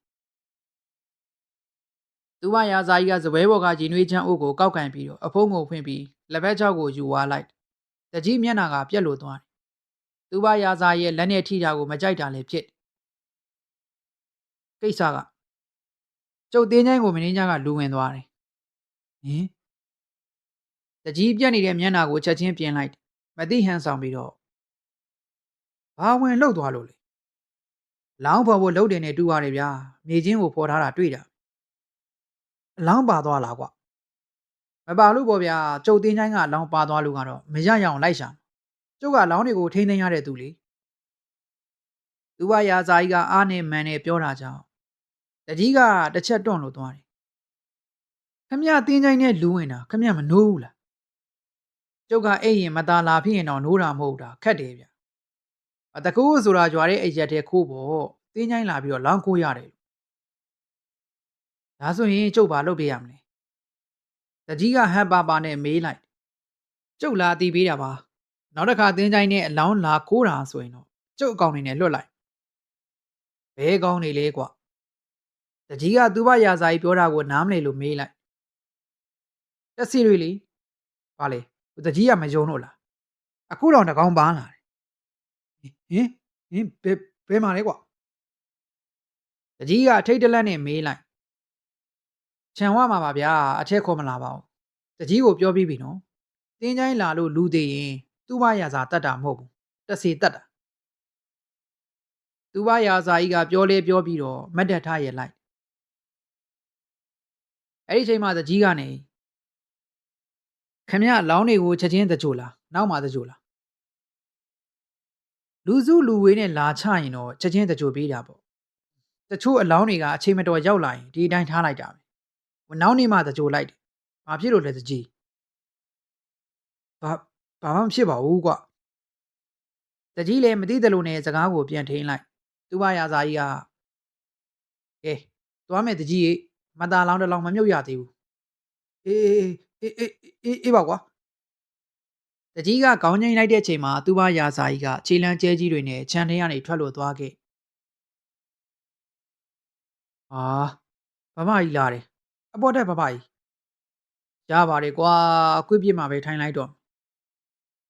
သူ့ဘရာဇာကြီးကတဲရောက်မှထိုင်နေတာထူးနဲ့ဝေစင်တို့ကကွေ့ပြစ်အောက်ဘေးနားမှာထိုင်လိုက်ကြသားနဲ့သမီးစားရတာအဆင်ပြေကြရဲ့လားပြေပါတယ်ဗမာကြီးရဲ့ကက်ပီယာကြီးနဲ့ဆရာတော်ကစွန့်ကြံဟင်းကြံတွေကိုအမြဲပေးပါတယ်တော်သေးတာပေါ့ကွယ်မင်းတို့မောင်နှမအားမငယ်နဲ့ဘဝဆိုတာဒီလိုပဲဘယ်တော့မှအရှုံးမပေးရဟုတ်ကဲ့ဗမာကြီးတာထူးတို့မောင်နှမနှစ်ယောက်လုံးကလည်းခေါင်းငိမ့်လိုက်ကြတယ်။သားညီမလေးကိုအမြဲစောင့်ရှောက်။စာကိုလည်းတက်အောင်သင်။လို့တာဗမာကြီးပန်ဖို့ပြေးမယ်။ဟုတ်ကဲ့ပါ။သူ့ဘရာဇာကြီးကပစိုးချမ်းမှလိတ်ထားတဲ့ပတ်စံတွေကိုထုတ်ပြီးတော့တာထူးကိုပေးလိုက်။ဟုတ်ပတ်စံတွေကမနှဲပါလားဗမာကြီးရဲ့။သားတို့လိုအပ်တာသုံးရှိတိုင်းလည်းအများကြီးမသုံးရဘူး။စိတ်ငါသုံး။ဗမာကြီးရဲ့သူ့ဘရာဇာကြီးရဲ့စေတနာကိုမောင်နှမနှစ်ယောက်လုံးမျက်ရည်တွေဝိုင်းတဲ့အထိကျေးဇူးတင်ကြ။သားညီမလေးကိုအဝယ်စားဝယ်ပေးချင်နေတာဗမာကြီးရဲ့အဲ့ဒီအတွက်မပူနဲ့ဗမာကြီးမျိုးကိုလူကြုံနဲ့မှာလိုက်အခုပတ်စံတွေကညာဘက်မီးထွန်းရင်ရေနံစီဝယ်ဖို့တခြားစားကျင်တာစားဖို့ပဲကျန်တာဗမာကြီးစီစဉ်ပေးမယ်တာထူးရဲ့ရင်ထဲမှာတော့အလွန်ကျေနပ်သွားတယ်ဘုန်းကြီးเจ้าကနေလွဲပြီးတော့တရွာလုံးကသူတို့မောင်နှမကိုကျင့်ထားကြမီးထွန်းဖို့ရေနံစီမရှိလို့အမောင်ထဲမှာမောင်နှမနဲ့အောင်နေခဲ့ရတဲ့ရက်တွေလည်းမနှဲတော့သူကတော့ကိစ္စမရှိသူညမလေးကမနှက်ပိုင်းမုတ်စားခြင်းနဲ့ပတ်စံကမရှိတော့မကြွေးနိုင်အခုတော့ရှိတယ်သားနဲ့သမီးပတ်စံကိုအများကြီးမကင်ထားနဲ့လူတလောက်နဲ့သွားဝယ်စားပတ်စံဆိုတာများများကင်ထားရင်အနေအများတယ်ကွာသားမသုံးပါဘူးညီမလေးပဲသုံးပါစေကိုလည်းမုတ်စားပါရတယ်ညီမလေးရဲ့ကိုကဘုန်းကြီးเจ้าမှာစားရတယ်မောင်နှမနဲ့ရောပြောနေကြတာကိုသူ့ဘာရာဇာကြီးကကြည်စနိုးနဲ့ကြည့်ပြီးတော့ဘယ်သူမှမဆိုင်လေငါပြန်ယူသွားမှာနော်ဟဲ တာထူးတို့မောင်နှမနှစ်ယောက်လုံးငါကြီးနေကြတယ်တာထူးကနေဖဖကြီးဟိုตาကိုရင်ဝစ်ချင်တယ်ဟေးဘာလို့လဲကွာဘာထဲမှာပြောနေကြတယ်မေမေကမကြွဘူးတဲ့အစီမာကြီးဖြစ်ပြီးတော့လိုက်ချောင်းနေတယ်တဲ့ဖဖကြီးရဲ့မေမေကြွလို့အောင်ตาကိုရင်ဝစ်ချင်တာပါอืมသူမရာဇာကြီးကမိခင်မော်ထားတယ်တာတယောက်ရဲ့စေတနာကိုတက်ပြင်းချလောက်အောင်စိတ်မကောင်းဖြစ်လို့သွားတယ်သူလူသေးပေါင်းမြောင်များစွာမြုပ်ခဲ့တချို့ကိုစိတ်မကောင်းမဖြစ်ခဲ့ဘူးအခုတော့ဖေဖေကတော့ပြောဘူးပါတယ်သားကိုရှင်ပြုပေးပြီးညီမလေးကိုနားတာပေးမယ်တဲ့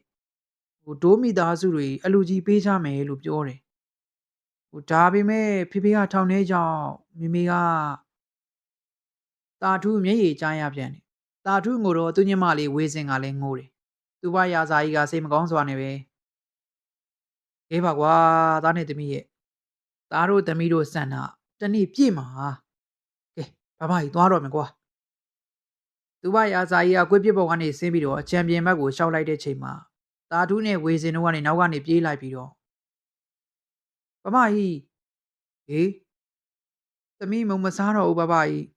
ရွာထေးက9000ပြေးစီဒီလေးကိုထုံးတင်ကကတ်ချင်တယ်မေမေကုသိုလ်ရအောင်ပါဝေစင်လေးရဲ့စကားကိုကြတော့သူ့ဘရာဇာကြီးကဒူးထောက်ပြီးတော့ထိုင်ချလိုက်ပြီဘာဘဘဝမှာမိဘကျေးဇူးကိုတည်တတ်တဲ့သူတွေကိုလက်တွေတွေ့တာဒါပထမဦးဆုံးပါပဲသမီးရယ်သမီးမုတ်စားပါထုံးတင်ကကတ်ဖို့ဘာဘာကြီးတက်ပေးပါမယ်ရပါတယ်ဘဘကြီးမုံမစားရတာကြတော့အကျင့်ဖြစ်နေပြီမစားတော့ပါဘူးဖေရအတွက်ပဲလူလိုက်မင်းနော်သမီးရယ်သူ့ဘရာဇာကြီးကဝေစင်ရဲ့ပခိုးနှစ်ဖက်ကိုတယူးတေးကကင်ထားလိုက်မေမေကိုပြောလိုက်ပါနော်သမီးမေမေအတွက်အမြဲဆူတောင်းပေးနေတယ်လို့အေးပါကွယ်သူ့ဘရာဇာကြီးကမတ်တက်ရက်ပြီးတော့လက်ထွက်သွားတော့တာတူဟာသူ့ညီမလေးပခုံးကိုဖက်ပြီးတော့သူ့ဘရာဇာကြီးကြောပြင်ကိုကြည့်ပြီးတော့ကြံခဲ့တော့တယ်ဟဲ့နင်းလက်ထဲမှာပတ်စံတယ်နင်းဘေကရလာလဲပြောစမ်းကုန်းစုံဆိုင်ပိုင်းရှင်ဒေါ်ပူမကဆိုင်ထဲဝင်လာတဲ့ဝေစင်းကိုကြည့်ပြီးတော့မေးလိုက်ဝေစင်လေးကကြောက်ကြောက်နေပတ်စံကိုလက်ထဲမှာအတင်းဆုပ်ကင်ထားတယ်ဟဲ့ငါမေးနေတာဖြေလေဟင်းဒေါ်ပူမကိုကြောက်နေလို့ဝေစင်လေးကခေါင်းခါလိုက်နင်းခိုးလာတာပဲနေမှာပေးစမ်းပတ်စံဟင်းဝေစင်လေးကခေါင်းခါပြီးတော့ညင်းလိုက်ဒေါ်ပူမကဝေစင်လေးရဲ့လက်ကိုအတင်းဆွဲပြီးတော့လက်ကိုအတင်းဖြည့်ပေးစမ်းဟမ်မလုပ်ပါနဲ့မိမိအတွက်ဖះကိုထုံးစင်ကန်လူချင်လို့ပါဝေစင်ကငိုလဲငိုပြောလဲပြောပတ်စံရတဲ့အလုပ်မလုပ်တတ်သေးတယ်သူတို့မော်နမမှာပတ်စံရှိတာဒေါ်ပူမအတွက်တန်တရားဝင်စေနင်းခိုးတာပဲဖြစ်ဒါမှမဟုတ်နင်းရဲ့ကိုဖုန်းကြီးเจ้าကခိုးတာပဲနေမှာမဟုတ်ဘူးကိုမခိုးဘူးပေးစမ်းငါလှုပ်လိုက်ရဝေစင်လေးကလည်းပတ်စံကိုလက်ထဲအတင်းဆုပ်လို့ထားတယ်ဝေစင်လေးရဲ့ငိုတန်ဒေါ်ပူမရဲ့အော်တန်ကြောင့်တဖြည်းဖြည်းနဲ့လူတွေဝိုင်းလို့လာခဲ့ဘာဖြစ်တာလဲမပူမတခိုးမလေလက်ထဲမှာပတ်စံတွေးလို့မေးနေတာမဖြစ်ဘူးမဟုတ်ဘူးသမီးပတ်စံသူကပတ်စံဘယ်မှာရှိမလဲသူများစီကခိုးတာပဲနေမှာပေါ့ဟုတ်နိုင်တယ်ဒီကောင်မလေးဘယ်ကရလို့လဲတယောက်တစ်ပေါက်နဲ့ဝေဖန်ပြောဆိုနေကြတဲ့ချိန်မှာဇွာကကာလာသားကောင်တင်ဆန်းရောက်လို့လာပြီးတော့ကလေးကိုရမ်းမချောင်းနဲ့လေအေးစစ်စစ်မေးပေါ့ခင်ဗျားတို့ကဘာမှမသိဘူးစွတ်စွဲနေဟဲ့နင်းနေရကမပါနဲ့ဇွာထဲမှာတခိုးမွေးမထားနိုင်ဘူးစုံမတရင်စုံမရဒေါ်ဘူးမကတင်ဆန်းကိုရန်တွေးလိုက်ခင်ဗျားကစုံမတာနဲ့မတူဘူးအနိုင်ကျင့်နေတာနဲ့တူးနေတယ်နင်းနဲ့ဘာဆိုင်လို့လဲအမြင်မတော်လို့ဗျအမြင်မတော်ရအောင်နင်းနဲ့မွေးထားတာလားတစေမကိုမရတော်ခြင်းနဲ့ဟာနဲ့အခုမှလာတွေ့ခမရမမိုက်ရိုင်းနဲ့ဒီကလေးကိုတရွာလုံးကဝိုင်းနေကြတာဘာအကြောင်းရှိလို့လဲတကယ်ဆိုရင်မိမဲ့ဖားမဲ့ကိုကူညီရမှာအခုလဲဘာမှသေချာမသိဘဲနဲ့နှိပ်စက်နိုင်ကြကြအမလေးဟဲ့အခုမှမျိုးမျိုးစင်လင်းငယ်နဲ့လာတွေ့နေတယ် ဒေါ်ပူမကပါဇက်ကလည်းကျန်လူကလည်းကျန်းတာကြောင့်အတန်ကဆူညံလို့နေကဲပါတကြီးအိမ်ကိုသာဒီကောင်မလေးကိုခေါ်လာခဲ့လမ်းမှာရှင်းလို့ပြီးမှာမဟုတ်ဟုတ်တယ်တကြီးနဲ့ရှင်းတာကောင်းတယ်တယောက်တစ်ပတ်ဝိုင်းပြောနေကြတော့ဒေါ်ပူမကဝေစင်လေးရဲ့လက်ကိုဆွဲပြီးတော့တကြီးအိမ်ကိုရှေ့ကနေဥဆောင်ပြီးတော့သွားတော့တယ်နောက်မှလည်းတင်ဆန်းပါဝင်ရွာသူရွာသားတချို့ကလိုက်ပါသွားကြတယ်တကြီးအိမ်ရောက်တဲ့ခါမှာတကြီးက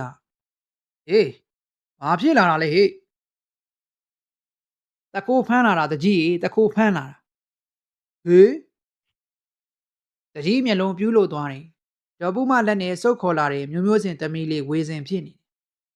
ဒီကောင်မလေးပတ်စံတွေကန်ပြီးတော့ဈေးလာဝယ်တယ်ပတ်စံဘယ်ရကြလဲမီတော့မပြော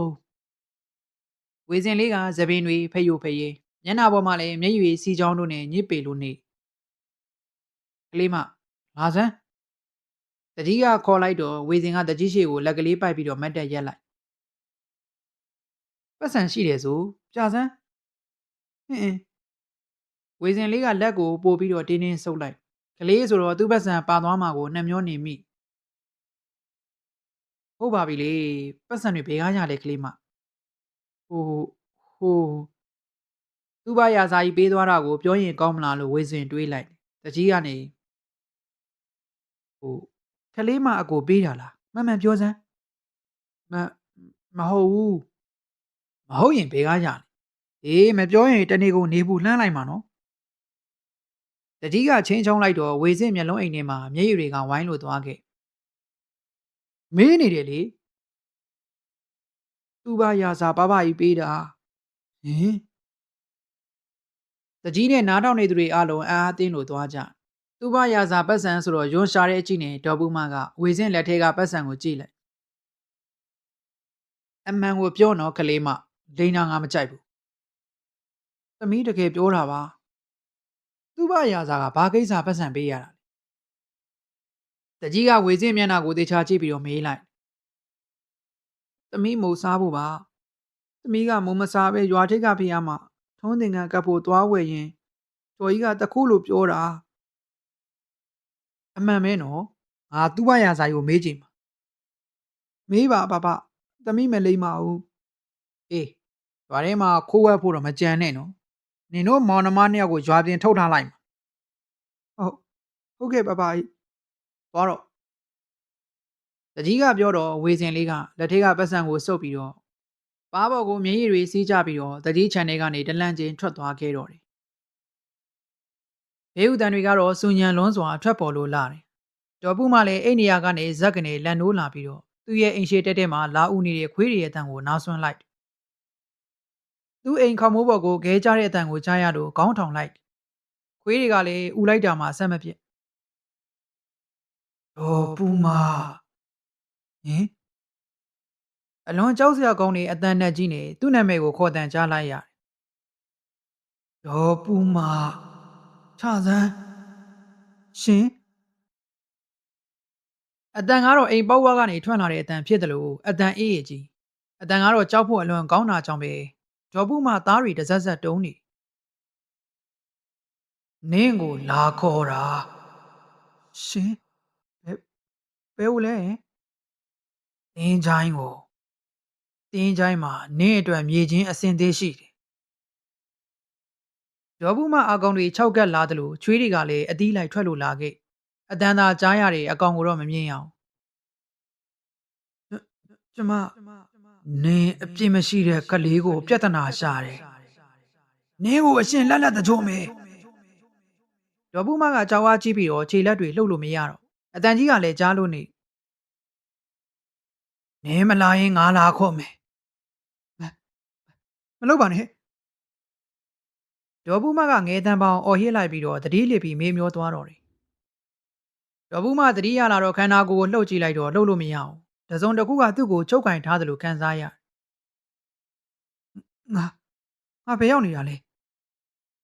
မျက်လုံးကိုဖွင့်ကြည့်လိုက်တော့လေမဲမဲမောင်မောင်ကိုသာမြင်ရတယ်ဟင်ညားကဖြစ်ပျက်ကိုတွေးပြီးတော့လွန်စွာထိတ်လန့်သွားခဲ့နားထဲမှာလေကြေးစီထုတန်ကိုကြားလိုက်ရအမလေးအမေရဲ့ကျုပ်ကိုချားခဲ့ပြီလားဟင်မချီတင်ငယ်ငိုလိုက်တဲ့အတန်ကြောင့်ဒေါ်ပူမသူ သူရောက်နေတဲ့နေရာကိုသဘောပေါက်စာပြုတ်လာငါငါရောက်နေတာအခေါင်းနေပြီးတော့ရေမြေကျွင်းထဲမှာငါ့ကိုဘသူတကြိုတာလဲထိတ်လန့်တုန်လှုပ်စိတ်နဲ့ရှိသမျှအားတွေကိုစူးစီးပြီးတော့လက်နဲ့အခေါင်းဖုံးကိုတွန်းဖွင့်လိုက်အခေါင်းဖောင်ကိုကန်ပြီးတော့ထထိုင်လိုက်တော့မသားတလောင်းကိုတင်းချိုင်းနဲ့လာပို့သူတွေကိုတွေ့လိုက်ရဟာဟိုဟိုအခေါင်းထဲကအလောင်းကြီးကထထိုင်နေတယ်ဟိဟုတ်တယ်ဟိဘယ်ကမသားလဲအခေါင်းထမ်းချလာတဲ့သူတွေကသူ့ကိုထမ်းလာတဲ့အခေါင်းကိုပြစ်ချပြီးတော့တင်းချိုင်းတွေကနေထွက်ပြေးလို့သွားခဲ့မသားကြီးထလာတယ်ဟဲ့နေပါဦးငါမေလောင်းကိုလည်းတကြိုကြပါဦးအမလေးဗျာနေခင်းနေနေ့လည်နေခင်းတော့တရေချောက်တယ်ဟေးနေကြအောင်လေထိတ်လန့်တကြားပြေးထွက်သွားကြတဲ့လူတွေကသူတို့မသားတောင်သူတို့မသိကြအောင်ကျော်ဘူးမလေးအခေါင်းထဲကနေထွက်ပြီးတော့အုတ်ကူတွေကိုဖျက်ပြီးမသားလာပိုးတဲ့သူတွေချပြီးတော့ထွက်ပြေးသွားတယ်အခေါင်းကနာမည်ကိုလည်းဖတ်လိုက်မပူ35နှစ်ငါဒေါ်ဘူးမအသက်က53နှစ်တီးတာတော့ငါဒေါ်ဘူးမအသက်က53နှစ်တော်သေးတာပေါ့ငါမသားမဟုတ်လို့သူ့စိတ်ထဲမှာအားတွေရှိလို့လာတယ်တင်းချိုင်းဝါကိုလမ်းလျှောက်လာတော့ပေါက်တူးကြီးကိုထမ်းလာတဲ့သူ့မရာစာကြီးကိုလန့်တွေ့လိုက်သူ့မရာစာကြီးဒေါ်ဘူးမကလမ်းခေါ်လိုက်တော့သူ့မရာစာကြီးကနားမလဲတယ်လို့ကြည့်ပြီးတော့ခမညာဟိုအခေါင်းထဲကမသားလားအခုမှလာချတဲ့အခေါင်းကိုလက်ညှိုးထိုးပြီးတော့သူ့မရာစာကြီးကမေးလိုက်မဟုတ်ပါဘူးမဟုတ်ရင်ဘဲကလေမသားလာဖို့တဲ့လူလားခမညာနဲ့ပါလာတဲ့လူတွေကတော့ပြေးပြီကျမကိုမြင်လို့ပြေးကြတာပါခမညာကိုမြင်လို့ဟုတ်လားသူမရာစာကြီးကနားမလဲလို့မေးလိုက်ကျမကိုကျမဘလို့လို့ဟိုအခေါင်းထဲမှာရောက်နေမှန်းတော့မသိဘူးအိမ်မှာညားကတရေ6ခံရလို့တတိလေသွားတာတတိကတော့ဒီရောက်နေတယ်ဟင်ကျမကိုအခေါင်းထဲထည့်ပြီးတော့ဘသူခေါ်လာတာလဲဟင်ဩခမညာကိုခမညာတော့မသိတာကျုပ်ကဘလို့လို့သိမလဲအခေါင်းတစ်လုံးနဲ့တင်ချိုင်းနဲ့ရောက်လာတာကျုပ်အခုပဲမြေမြုပ်မလို့ခမညာကန်ကောင်းတယ်တော်ကြအရှင်ကြီးနဲ့တကြိုခန်းနေရအောင်မယ်ဟုတ်ကဲ့အခုလဲဟိုမှာအခေါင်းကိုထားပြီးတော့ပြေးကြပြီကျုပ်တကြိုရအောင်မယ်ခမညာလည်းပြန်တော့သူ့ဘရာဇာကြီးကိုဒေါ်ဘူးမကခေါင်းငိမ့်ပြပြီးတော့တင်ချိုင်းတွေကနေထွက်လာခဲ့တော့တယ်ခမညာပြောတာဘာအဓိပ္ပာယ်မှမရှိဘူးဒေါ်ဘူးမခမညာကိုယ်တိုင်ခမညာအုံနောက်မှာမှန်ရလားပြန်တွေးကြည့်ဦးတကြီးကသူ့ရှိထိုင်ကုန်ပေါ်မှာထိုင်နေတဲ့ဒေါ်ဘူးမကိုပြောလိုက်ဒေါ်ဘူးမကမျက်နှာကလုံးဝမကောင်းသူ့ရဲ့စိတ်တွေကလည်းအားငယ်လို့နေတကယ်ပြောတာပါတကြီးရေကျမကိုညာဘက်အတန်နဲ့ကြီးနဲ့လာခေါ်တာကျမလည်းကြောက်အားကြီးပြီးတော့တတိလေသွားတာလေတတိပြန်ရလာတော့အခေါင်းထဲရောက်နေတယ်အဓိပ္ပာယ်မရှိတာဗျာခမ ्या ကိုဘသူကအခေါင်းထဲထည့်သွားမှာလဲအိမ်မက်များလားတကြီးကအဲ့ဒီလိုမေးလိုက်တော့ဒေါ်ဘူးမကဆက်ပြီးတော့ကျမပြောတာတွေကအိမ်မက်မဟုတ်ပါဘူးတကြီးရေတကယ်အခေါင်းဖုံးကိုအတင်းတွန်းဖွင့်ပြီးတော့ထွက်လာတာမตาလာဖို့တဲ့သူတွေကကျမကိုတရေထင်ပြီးတော့ထွက်ပြေးကြတယ်လေနေပါဦးဘသူမตาလဲမက်ပုလို့ရေးထားတာပဲ35နှစ်တဲ့ဟုတ်ပြီရွာလေကုန်းရွာကပိုးထီလို့တေးသွားတဲ့ကောင်းမလေးပဲကျုပ်ကိုယ်တော်ဖိတ်ထားသေးတယ်မအားတာနဲ့မပို့ဖြစ်ဘူးဟုတ်တယ်ကျမဒီလိုဖြစ်လိမ့်မယ်လို့စိတ်တော်မကူးဘူးပါဘူးအခုတော့မသေးခင်ကလေးကအခေါင်းထဲရောက်နေတယ်တကြီးကဒေါ်ဘူးမပြောတာကိုငြိမ်ပြီးတော့နားထောင်နေဒေါ်ဘူးမကလည်းပြောရင်ဘားပြင်ပေါ်ကိုမျက်ရည်တွေစီးကြကျမထင်တော့ဟိုကလေးနှစ်ယောက်နဲ့ဆက်ဆက်နေတယ်လို့ထင်တာပဲဟာဘလို့ဒေါ်ဘူးမဟုတ်တယ်တကြီးဟိုတရေမရဲ့သမီးလက်ထဲမှာပတ်စံတွေ့လို့ကျမကမဖြစ်တဲ့နာမဖြစ်အောင်ဆုံးမတာကိုတရေမကတီးလို့ကျမကိုအခေါင်းထဲထည့်ခေါ်သွားတာနေမှာပေါ့อืมဒေါ်ဘူးမပြောတာတွေကိုလည်းတကြီးကဘလို့ပြန်ဖြေရမှန်းမသိဖြစ်လို့နေတယ်အဲ့ဒီချိန်မှာပဲရွာထဲကနေနေရတဲ့ကဆက်ဆက်ဆုစုပါတဲ့ဒေါ်ငိမ့်ဆိုတဲ့အဖွားကြီးကတကြီး channel ကိုဝင်လာတကြီးရေတည်င်းထူပါတယ်ဟင်တည်င်းကတော့အတော့ကိုထုတယ်တကြီးရဲ့ဒေါ်ငိမ့်ကတကြီးရှေဒေါ်ဘူးမထိုင်နေတဲ့ထိုင်ကုန်ဘေးမှာဝင်ထိုင်လိုက်ပြီးတော့ညကတကောင်ကျော်လောက်မှာကျုပ်အပေါ်ထသွားတော့ကြံရှိကနေမဲမဲနဲ့အရေးကြီးကအခေါင်းထမ်းပြီးတော့ရွာထဲကနေထွက်သွားတယ် ဟင်တကြီးမျက်လုံးတွေပြူးသွားပြီးတော့ဒေါ်ငိမ့်ဘေးကဒေါ်ပူမကိုလည်းလှမ်းပြီးတော့ကြည့်လိုက်ကြောက်စရာကောင်းလိုက်တာပြောမနေနဲ့ကိုတွေ့မို့ကြုံရတာအခေါင်းထဲမှာဘသူပါသွားလဲမသိဘူးဒေါ်ငိမ့်စကားကြောင့်ပဲဒေါ်ပူမမျက်နှာလေးပြက်လို့နေတကြီးကတော့ဒေါ်ပူမပြောတာကိုစိတ်ထဲကယုံလိုက်ရဒေါ်ငိမ့်ကိုတော့ဖဖထေးထေးနဲ့ဒေါ်ငိမ့်ဒေါ်ငိမ့်စိတ်ထင်လို့နေမှာပါဗျာညကလည်းမှောင်တော့ဒေါ်ငိမ့်အကြည့်မှားတာလည်းဖြစ်နိုင်တာပဲမဟုတ်ဘူးတကြီးရဲ့ကဲတော်ပါတော့ဗျာကျုပ်လည်းရွာဦးเจ้าကိုသွားရအောင်တကြီးကစကားစားကိုဖျက်လိုက်တော့ဒေါ်ငိမ့်ကမကြေမနက်နဲ့ထထွက်သွားသလိုဒေါ်ဘူးမလည်းမျက်နှာမကောင်းစွာနဲ့တကြီးကိုနှုတ်ဆက်ပြီးတော့ထထွက်သွားတယ်။တကြီးကတော့ထိုင်ကုန်ပေါ်မှာဆက်ထိုင်ရင်ရွာထဲမှာဖြစ်ပျက်နေတဲ့အဖြစ်အပျက်တွေကိုတွေးရင်းနဲ့တပြင်းကိုအချိန်ချင်းချမိတော့တထေးဦးငွေတို့ကအိမ်ရှိချန်ထဲမှာခောက်တုံးခောက်ပြန်နေရှောက်လို့နေသူရှောက်နေတဲ့နေရာရဲ့ဘေးမှာတော့သူ့တပည့်တွေကမျက်နှာလေးငယ်စွာနဲ့ရက်လို့နေကြ။ဦးငွေတို့ကခြံပေါက်ဝကိုတကြီးကြီးနဲ့စိတ်လုံးလို့နေဟဲ့ကောင်ဖိုးလုံးဗျာတာနဲ့ဘဲသွားသေးလေကွာဦးငွေတို့ရဲ့ခက်ပြက်ပြက်မေးချောင်းဖိုးလုံးကဒီနေ့မနက်ခင်းရောက်မယ်လို့ပြောခဲ့တာပဲတထေးဆရာမရှိလို့စောင့်နေတာနဲ့တူတယ်อืมတထေးကဘာမှဆက်မမေးတော့ဘဲနဲ့လမ်းသာဆက်လျှောက်လို့နေပြန်တယ်တာရင်းကိုသူခေါ်ခိုင်းလိုက်တာကတော့မိုးညိုရွာကဆရာဆက်ကတီပါပဲဖြစ်တယ်ဒီရွာတကြောမှာဆရာဆက်ကတီပါကိုမသိသူမရှိကြစုံတိုက်ကဝေတိုက်မော်အောက်လမ်းပညာတွေကိုဆရာဆက်ကတီပါကကုန်းနိုင်သူကိုယ်တိုင်ကလည်းတရေတစီစုံးတွေကိုခေါ်ပြီးတော့လိုရာကိုအမိန်ပေးပြီးတော့ခိုင်းနိုင်တထေးဦးငွေတို့ကရွာထဲမှာတောင်းကျမ်းနေတဲ့တရေကိုဆရာဆက်ကတီပါဆွမ်းနေအနိုင်တိုက်ခြင်းဆရာဆက်ကတီပါကလည်းကြိုက်စည်းပေးရင်ဘယ်နေရာခေါ်ခေါ်ဘလို့အရာမျိုးကိုပဲဖြစ်ဖြစ်အနိုင်တိုက်ပေးနိုင်တဲ့သူလည်းဖြစ်မိုးညိုရွာကသူတို့ရွာနဲ့15မိုင်ကန်ဝေးတာကြောင့်ညာဦးပိုင်းတွေကဆရာပင့်ခေါ်ဆောင်သွားတဲ့တာရီနဲ့တင်းရွှေကအခုမနေ့ရောက်တာတောင်ပြန်ရောက်ချင်းမရှိဘူးဦးငွေတို့စိတ်ထဲမှာတော့လောနေမျိုးမျိုးစင်သေးပြီးကလေးကသူ့မှာညာတိုင်းကောင်းကောင်းမအိပ်ရသူ့ကိုလာပြီးတော့6လန့်နေတယ်လို့စိတ်ကထင်မိဟိုတည်းရဲ့အတင်းချိုင်းသွားပြီးတော့အလောင်းဖော်မေပြူတော့6လန့်လိုက်တာကြောင့်သွေးတက်ပြီးတော့အိပ်ရထဲမှာ3ရက်ခန့်လဲလို့နေခဲ့ဟာဟိုတထေးဟိုမှာတာရီတို့လာပြီဟေးခြံထဲကိုဝင်လာတဲ့နွားလဲကြီးပေါ်မှာတာတင်တင်းရွှေနဲ့တူအသက်50ခန့်မျက်ခုံကောင်းကောင်းမျက်လုံးတောက်တောက်နဲ့နှက်ခမ်းမွေးကားကားနဲ့ဥပရိယုတ်ခန့်တယ်တဲ့လူကြီးတဦးပါလာဆရာဆက်ကဒီပါလို့သာဒီနေ့တကြောမှာနာမည်ကြီးပေမဲ့လူကိုတော့အခုမှမြင်ဘူးတာလည်းဖြစ်တထေးရီဆရာပါလာပြီအေးတာတင်လန့်ပြောတာကိုဥငွေတို့ကခေါင်းငိမ့်လိုက်ပြီးတော့လဲဘော်ကနေဆင်းလာတဲ့ဆရာဆက်ကဒီပါကိုကြိုလိုက်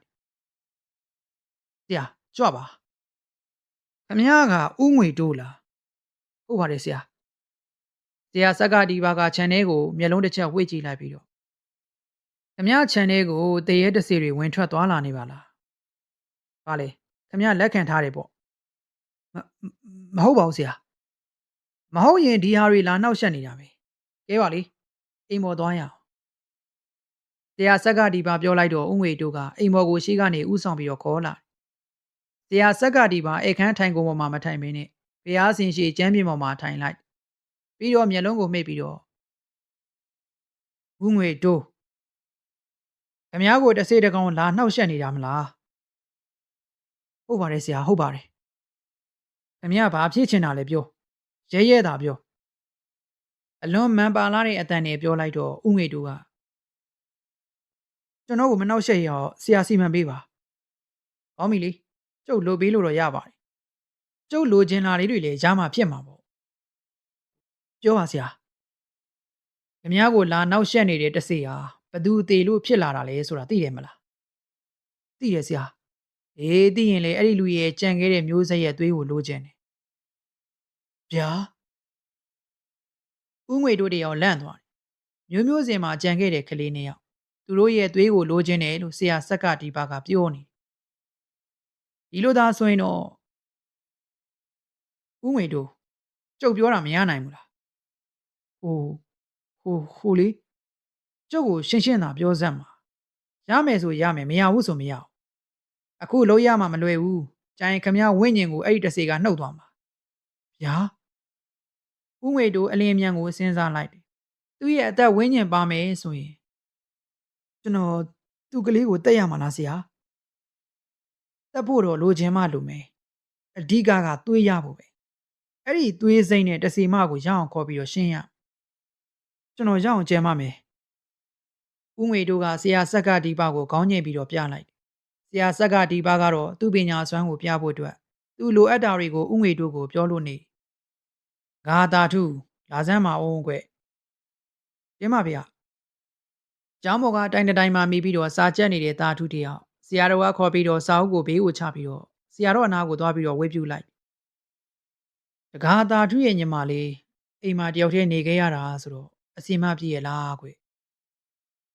မှန်ပါဗျာဒီလိုပဲနေခဲ့ရတာပါပဲဖုံဖုံအေးကွယ်ဘဝဆိုတာဒီလိုပါပဲတကားတာထုတို့ကလည်းရွာထဲမှာဆွေမျိုးရင်းချမရှိဘူးဆိုတော့အာကိုရမဲ့နေတာပဲဖုံဖုံစဉ်းစားတယ်မြို့ပေါ်ကဖုံဖုံရဲ့စာတင်ဘက်ဆရာတော်ရဲ့အကြောင်းပါတီလာရှင်စီးပေးလိုက်ရင်ကောင်းမလားလို့ခင်ဗျာတာထုအံ့ဩစွာနဲ့လက်အုပ်လေးချိပြီးတော့ဆရာတော်ကိုမေးမြန်းကြည့်လိုက်ဟုတ်ဘုံဘုံရဲ့အကြောင်းမှလည်းတီလာရှင်လည်းမရှိတော့ထားလို့မဖြစ်ဘူးကွမြို့မှာကတီလာရှင်တွေကသူ့เจ้าနဲ့သူနေကြတာတကားလေးတို့ရဲ့ရှေးရိုးကိုတွေးပြီးတော့ဖုံဖုံပြောတာပါမောင်နှမနှစ်ယောက်တည်းအခုလိုကြာကြာရက်တီဖို့ဆိုတာမဖြစ်နိုင်ဘူးတကားလေးကိုတော့ဖုံဖုံတာဝန်ယူလို့ရပါတယ်တာထုကဆရာတော်ကိုဘယ်လိုလျှောက်တင်လို့တင်ရမှန်းမသိဖြစ်သွားတယ်သူတို့မှရှိတာမှမောင်နှမနှစ်ယောက်တည်းပြီးတော့သူညမလေးကတအားငယ်သေး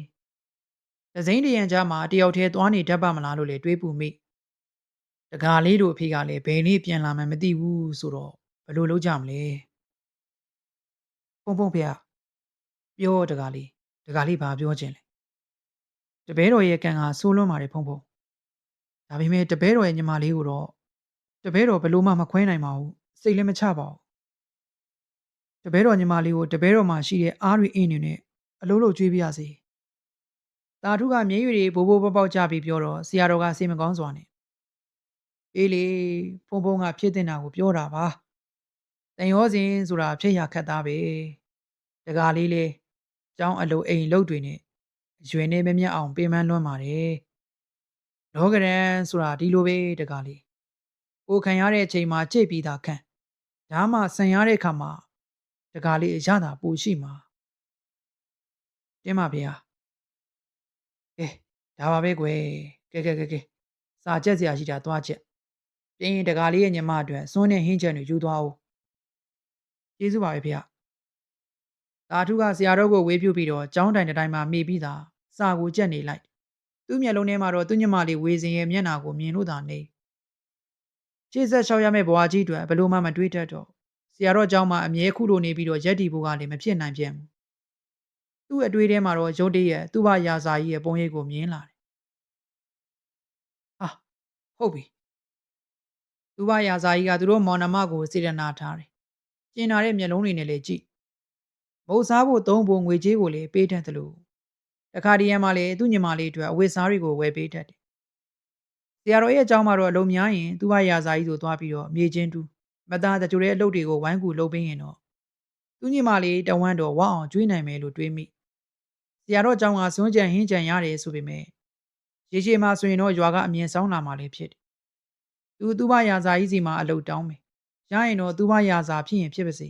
သူ့ညီမလေးဘဝရက်တည်နိုင်ဖို့အတွက်သူကျေနပ်မှာပဲလေတာထုတယောက်တွေးပြီးတော့နေတော့တယ်ဘာမင်းကတင်းချိုင်းမှာသူ့ဘရာဇာကူလုံးမလို့ဟုတ်လားကောင်းလေးဟာဟာဟာ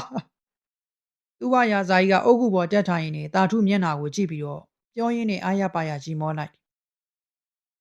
ဟုတ်ပါတယ်ဗျကျွန်တော်အလို့ရမ်းလုပ်ချင်လို့ပါအခုမင်းဘုန်းကြီးเจ้าမှာစာတင်နေအားတဲ့အချိန်เจ้าဝေယဝိစာလုပ်တယ်ဒါကလုပ်ပဲလေကွာပတ်စံမှာမရတာဘာရဲ့တာထုကသူ့ရွယ်နဲ့သူတွေးထားသလောက်ပြောလိုက်သူ့ဘရာဇာကူလို့တော့ပတ်စံလုံးလုံးတော့ရမယ်ထင်လို့လားကောင်းလေးရမယ်လို့ထင်ပါတယ်တာထုဘာဖြစ်ရမှန်းမသိမျက်လုံးအဝိုင်းသားလေးနဲ့သူ့ဘရာဇာကြီးကိုကြည့်စာတက်အောင်သာတင်စမ်းမှလူလေးရဲ့လူလေးတို့လိုတာကိုအဘထောက်ပံ့ပေးပါမယ်အဓိကစိတ်အားမငယ်ဘူးပဲလူဆိုတာခက်ခဲတဲ့ဘဝရောက်ရင်ရုန်းကန်ရမှာပဲဟိုလူအားဖိဒီလူအားဖိလေခံလိုက်ဒါတွေကိုအဖြစ်ပြောင်းလိုက်အောင်မြင်သွားမယ်ဘာမှပြောတာတော့မှန်ပါတယ်ကျွန်တော်အလိုလိုလိုရတဲ့ပတ်စံနဲ့ညီမလေးကိုထမင်းကျွေးခြင်းလို့ပါ လူလေးအရွယ်ကအလုပ်လုပ်ရမယ့်အရွယ်မဟုတ်သေးဘူးလုပ်ရမယ့်အရွယ်ရောက်မှလုပ်ရင်လေသူ့မရာစာတော့မလုပ်ပါနဲ့ကွာလူတွေကသူ့မရာစာဆိုယွန်ကြတယ်အရေးမလုပ်ကြဘူးလူတွေအရေးလုပ်တဲ့အလုပ်ကိုပဲလုပ်ပါကွာတာထုကသူ့မရာစာကြီးပြောတာကိုခေါင်းတိတ်ငိမ့်ငိမ့်နဲ့လုပ်နေလိုက်ကျွန်တော်ညီမလေးကြောင်းထားရတော့မယ်ဗျလူလေးဘာမှမပူနဲ့အားလုံးအဘတောင်းဝင်ယူမယ်အဘမှာငွေကြေးအလွန်တော်ရှိပါတယ်ကွဗျာဟာဟာဟာအဲ့လိုပြောလို့သူ့မရာစာအလုပ်ကိုလူတွေအထင်ကြီးနေပြီလားမကြည့်နဲ့လူလေးရေသူ့မရာစာအလုပ်ကထမင်းစားဖို့တော့မတ်တာလာမချရင်ငတ်တာပဲမတ်တာအတွက်ထည့်ထားတဲ့ထမင်းတုပ်ဟာသူ့မရာစာအတွက်တနက်စာပဲဘာဘာကမျိုးရိုးကြောင့်သူ့မရာစာလောက်တာမဟုတ်ဘူးဘာဘာရဲ့တမီလေးစုံသွားတော့ယူကျိုးမရဖြစ်ပြီးဒီအတင်းတိုင်းမှာနေတွေညရော်မှုပြီးတော့သမီးအုတ်ကူနာမှာလာနေရကနေအရင်သူ့ဘရာဇာကြီးကအဘကိုစောင့်ရှောက်ထိမ့်သိမ်းခဲ့တယ်ကွာအရန်လေးစားဖို့ကောင်းတဲ့ပုံကိုကြီးပေါ့သူလည်းရုတ်တရက်သေးတော့ဘာဘာလည်းကိုယ်အိမ်မပြန်တော့ပဲသူ့ဘရာဇာလို့ဆက်လုပ်တော့တာတရားလေးရတယ်အရန်လေးအေးချမ်းနေကွာသူ့ဘရာဇာကြီးကရှေ့လျားစွာအရှင်းပြလိုက်တယ်ဘာဘာရဲ့မိသားစုကအညာစုရွာမှာလေကွာဘာဘာသူတို့စီမသွားဘူးလားမသွားဘူးလူလေးတခါတလေတော့လေသူတို့တွေလာကြတယ်ကွာအဘလိုအပ်တာတွေအကုန်ဝယ်ပေးလုပ်ပေးတာပေါ့ဘာဘာကတော့ဒီသူ့ဘရာဇာလုပ်ကိုကြေနက်ကြီးကုသိုလ်ယူလုပ်နေတာသူ့ဘရာဇာရဲ့စကားကိုကြတော့တာထုရှင်တွေကြေနပ်လို့သွားခဲ့လူတကာတွေမလုပ်ချင်တဲ့အလုပ်ကိုလုပ်ပြီးတော့ကုသိုလ်ယူနေတယ်လို့သူ့ဘရာဇာကြီးကဆိုတယ်ဘာဘာအရင်ကဘာလုပ်တာလဲဘာဘာမှာစံဆက်စီဆက်တွေရှိတယ်ဘာဘာတို့ရွာမှာဟိုးအောက်ဖက်မှာဒီဘက်ကမိုးညိုရွာလာလေဘာဘာသမီးအပြင်းဖြာဆုံးသွားတာ ਨੇ ဘာဘာမပြတ်မဲနဲ့ဒီမှာနေခဲ့တာကွာဘာဘာကလည်းပတ်စံရှိရတာနဲ့ဒီအလုပ်ကိုလုပ်တယ်လူလေးလောကကြီးဟာအားလုံးကိုသူ့နေရာနဲ့သူထားတာကိုကငင်းပိုင်ဝင်မရှိဘူးသူဘာရာဇာကြီးလေဂုံမငယ်ပါဘူးကွာအဓိကကို့အလုပ်ကိုကျေနပ်ဖို့ပဲဟုတ်ကဲ့ဘာကဲလူလေးပြန်တော့လူလေးအလုပ်လုပ်ရမယ့်အချိန်ရောက်ရင်ဘာအလုပ်ပေးမယ်သူ့ဘာရာဇာအလုပ်တော်မဟုတ်ဘူးတခြားအလုပ်တစ်ခုလူလေးចောင်းကစွန့်ကြံဟင်းကြံကိုညီမလေးကိုမကြွေးချင်ဘာမှစီစဉ်ပေးမယ်ဟောရပါတယ်ဘာကျွန်တော်ညီမလေးကိုရှာကြွေးလို့ရနိုင်တယ်ဒီကြွေးပြရစီရေးပါကွယ်တာထုလေသူ့ဘာရာဇာကြီးကိုနှုတ်ဆက်ပြီးတော့သူ့မေမေမြေပုံစီကိုသွားပြီးတော့ဒူးထောက်ပြီးတော့ရိုးသေးစွာရှ िख ိုးလိုက်မေမေကောင်းရမွန်ရပုံဘဝကိုရောက်ပါစေညီမလေးတွေစိတ်ချပါမေမေဒါတက်နိုင်သမျှအားတွေနဲ့ညီမလေးကိုရှာကြွေးပါမယ်ပါဇက်ကနေအတန်ထွက်ပြီးတော့တာထူသူ့မိကိုတိုင်တီပြီးတော့ပြောလိုက်အဲ့ဒီချိန်မှာပဲဝယုံပင်တွေကလှုပ်ခါရမ်းသွားတယ်ပြီးတော့ငိန်တန်းတို့သွားခဲ့တာထူလည်းတင်းချိုင်းတွေကခြေတလန်းချင်းလှမ်းပြီးတော့ထွက်လာခဲ့တော့တယ်ကျမရဲ့မျက်ရည်တွေဘယ်တော့မှခမ်းပါလဲတပင်ဖားရနဲ့ညစ်ထင်းနေတဲ့ခန္ဓာကိုယ်ကဘဝတစ်ခုရဲ့အပြောင်းလဲကိုရောက်နေတယ်လေသားနဲ့သမီးတဦးကိုတဦးကျင်နာရှိတာကိုမြင်တော့ပေါ်မပြနိုင်တဲ့ရှင်တွေကပီတီတို့နဲ့ပြည့်စံလို့နေတယ်ဒီကလေးတွေကိုကျမဘာမှမလုပ်ပေးနိုင်ဘူးလုပ်ပိုင်ခွင့်လည်းမရတင်းချိုင်းကိုမသားလာပိုတိုင်းကျမမှနေစရာနေရာမရှိတစီတွေရဲ့ပျော်ရမြေတုတ်တန်ဟာအခုတော့ကျမနေသားကြလို့နေပါပြီညီမလေးကိုအလိုလိုကြွေးကျင်ပါတယ်ဆိုရက်သားရဲ့အတန်ကိုကြတော့ကျမရဲ့ရင်ထဲမကောင်းလိုက်တာမပြောပါနဲ့တော့လေသူတို့လေးတွေကတော့ကျမကိုမမြင်ကြပါဘူးကျမကသူတို့နောက်ကိုလိုက်ပြီးတော့စောင့်ရှောက်လို့နေတာပါကျမအတွက်အန္တရာယ်ကြီးတဲ့အလုပ်တစ်ခုဖြစ်ပေမဲ့ကျမရဲ့မိခင်မေတ္တာကိုထိန်းချုပ်လို့တော့မထားနိုင်ပါဘူးရွာဝင်အတွက်ကလည်းကျမအတွက်အလွန်ခက်ခဲလွန်းပါတယ်တသက်တာလုံးဖြူဖြူစင်စင်နေလာတဲ့ကျမဘွားတစ်ခုလုံးကမကောင်းခဲ့ဘူးအားလုံးရဲ့ဝေးရာစီမှာဇက်မြုပ်ပြီးနေလာတဲ့ကျမတို့မိသားစုလေးဟာဘယ်ဘွားကဝစ်ကြေးတွေကြောင့်မှမသိဒုက္ခကိုလှလှပပခံစားရတယ်ကိုတီဟာလည်းအခုဆိုထောင်ထဲရောက်လို့နေကလေးနှစ်ယောက်နဲ့ရုန်းကန်ခဲ့ရတဲ့ကျမအတွက်နောက်ထပ်ကံကြမ္မာဆိုးကဖြီးစည်းပြန်တယ်လေဘဝအစအတိတ်ထဲကမလှတဲ့ကျမဘဝနင်းနာမည်ဘယ်လိုခေါ်လဲမျိုးမျိုးစင်ပါမမကြီး မမကြီးဆိုတဲ့ဒေါ်မြတ်မာလာကထိုင်ကုန်ပေါ်ကနေမျိုးမျိုးစင်ရဲ့မျက်နှာကိုတေချာကဲခတ်ပြီးတော့ကြည့်လိုက်အသားကြီးကတော့ဖြူဝင်းနေတယ်လို့မျက်နှာကလည်းချောမောလှပလွန်းနေသူလုံးမဲ့အလုပ်ကတော့အိမ်ဖော်အလုပ်သူ့ပုံစံကတန်တန်လေးဆိုတော့လုပ်ရမယ့်အလုပ်ကမတန်ဘူးချန်ဆောင်ကြီးဦးစောဘာတော်အဆက်သွင်းနဲ့ဒီအိမ်ကြီးကိုရောက်လာတာလည်းဖြစ်ညီးတို့နေတဲ့ရက်ကရောနေဘက်ကပါမမကြီးမျက်လုံးပြူးသွားတယ်သူကြားဘူးတာတွေကများလို့နေရောနေဘက်ကဇလန်းတွေဒါတွေကလည်းလူတွေရဲ့ခြေကားပြောဆိုခြင်းပဲလို့လည်းတွေးမိညီးအသက်ဘယ်လောက်ရှိပြီလဲ18နှစ်ပါမမကြီးဟုတ်ပြီလေဒီအိမ်မှာငါရယ်ငါညင်မရယ်မမလေးရယ်ငါမောင်တီဟရယ်ရှိတယ်ကျန်တဲ့လူတွေကတော့လုံသမားတွေပဲဟုတ်ကဲ့ဒီမှာနေရင်အဆဆရရလဲစီကံရှိရှိနေစက်စုတာမကြိုက်ဘူးအလုပ်ကိုခိုကတ်တာလည်းမကြိုက်ဘူးပြောစကားကိုနားထောင်ရမယ်စီကံမလိုက်နာရင်ထိုက်တဲ့အပြစ်ဒဏ်ပေးမယ်တိတ်ဆိုးသွားရင်တော့အိမ်ကနေနှင်ထုတ်မယ်ကြားလားဟုတ်ကဲ့ပါမျိုးမျိုးစင်ကျမ်းပေါ်မှာထိုင်ရင်းနဲ့ခေါင်းငိမ့်လိုက်တယ်မမကြီးကတော့ဒီအိမ်ကြီးရဲ့အကြောင်းသူဖြစ်ချင်တာတွေကိုတောက်လျှောက်ကိုပြောလို့နေမျိုးမျိုးစင်အတွက်တော့တခြားအားကိုးစရာဘာမှမရှိဘူးငယ်စဉ်တည်းကဖခင်ဆုံးပါသွားသလိုမိခင်ကလည်းဒီနှစ်ထဲမှာပဲဆုံးပါသွားပြန်တယ်သားမိနေရောက်ဘဝကိုခက်ခက်ခဲခဲရုန်းကန်ခဲ့ကြစာဆိုတာကလည်းရေးတက်ဖတ်တက်ယုံတာတက်တယ်အဘဦးစောဘာတော်နဲ့ဆွေမျိုးနီးစပ်တော်တာကြောင့်အဘရွာရောက်တော့မျိုးမျိုးစင်ကလိုက်လာပြီးတော့ဒီအိမ်ကြီးမှာအလုံးဝင်ခဲ့တာလည်းဖြစ်မမကြီးကသဘောထားမဆိုးလာပေမဲ့မမလေးဆိုတဲ့ခင်မလာကတော့အိမ်အလုသမားတွေပေါ်မှာတခုမှစိတ်တိုင်းကြခြင်းမရှိခိုင်းတဲ့နေရာမှာလည်းရက်ဆက်လွန်းလာတယ်သူတို့ရဲ့မောင်ကိုတီဟာကတော့မျက်နာကအမြဲပြုံးပြီးတော့စကားပြောရင်လည်းအေးချမ်းချမ်းပြောတတ်တယ်အလုသမားတွေအားလုံးပေါ်မှာလည်းအချင်းချင်းနာနာရှိပြီးတော့ပညာတတ်ဘွဲရတယောက်လည်းဖြစ်တယ်ဟင်ဒါဘလို့ဖြစ်တာလဲ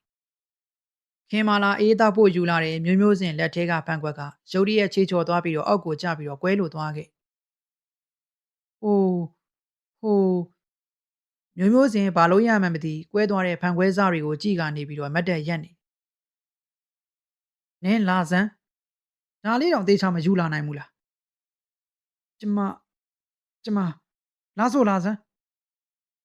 ခင်မာလာကဒေါသဖြစ်ပြီးတော့လန့်ခေါ်လိုက်တာကြောင့်မျိုးမျိုးစင်လေခင်မာလာရှိမှကြောက်ကြောက်နဲ့မတ်တက်ရက်လို့နေဒူးထောက်ထိုင်စမ်းဟိုငါထလုံးလိုက်ရငါ့ကိုပြန်ပြောစရာမလိုထိုင်ဒူးထောက်ထိုင်မျိုးမျိုးစင်လေခင်မာလာရှိမှဒူးထောက်ထိုင်ချလိုက်ခင်မာလာရဲ့လက်ကလေးမြတ်စွာမျိုးမျိုးစင်ရဲ့စပင်ကိုဆွဲပြီးတော့ခေါင်းကိုအဆက်မပြတ်ခောက်လိုက်အာမလုပ်ပါနဲ့အောင်းပါအောင်းခင်မာလာကအဆက်မပြတ်အောင်သူ့လက်စစ်တွေနဲ့မျိုးမျိုးစင်ရဲ့ခေါင်းကိုခောက်လိုက်မျိုးမျိုးစင်မှနားပြီးမလဲမအော်ရဘူးအော်ရင်လည်းနောက်ထပ်ဆက်ခောက်ခံရမှာစိုးတယ်မှတ်ထားခင်မာလာခိုင်းလို့တလွဲဖြစ်လို့မရအောင်ဖြစ်ရင်တေပြီးတော့သာမှတ်ကြလားဟုတ်ဟုတ်ကဲ့သွားနင်းမျက်နှာငါမကြည့်ချင်မျိုးမျိုးစင်လည်းမျက်နှာလေးရှုံးပြီးတော့မျက်ရည်တွေဝိုင်းပြီးတော့အိမ်အနောက်ဘက်ကိုဝင်လာခဲ့။ကောင်းတကောင်းလုံးလေးကျင်းဆက်လို့နေဝမ်းနေလွန်းလို့ပါးပြင်းပေါ်မှာမျက်ရည်တွေစီးကျလာခဲ့။နောက်ပြီးမိဖို့ကြောင့်တောက်မှငိုနေတဲ့မျိုးမျိုးစင်ကိုဓမင်းချက်တော်အေးကြီးကကြည့်ပြီးတော့ဒါနမူနာပဲရှိသေးတယ်ကောင်းမလေးရဲ့ဒီတဲ့ဆိုတာတွေကြုံရအောင်မယ်။ငိုကြောရှိမနေနဲ့ဟိုကဝင်လာလို့တွေ့သွားရင်ဒီထက်ပိုဒဏ်ခံရအောင်မယ်။မျိုးမျိုးစင်လည်းမျက်ရည်တွေတော့ပြီးတော့ပကံဆေးစလုံးနဲ့ထည့်ထားတဲ့ပကံတွေကိုထပ်ပြီးတော့ဆေးနေတော့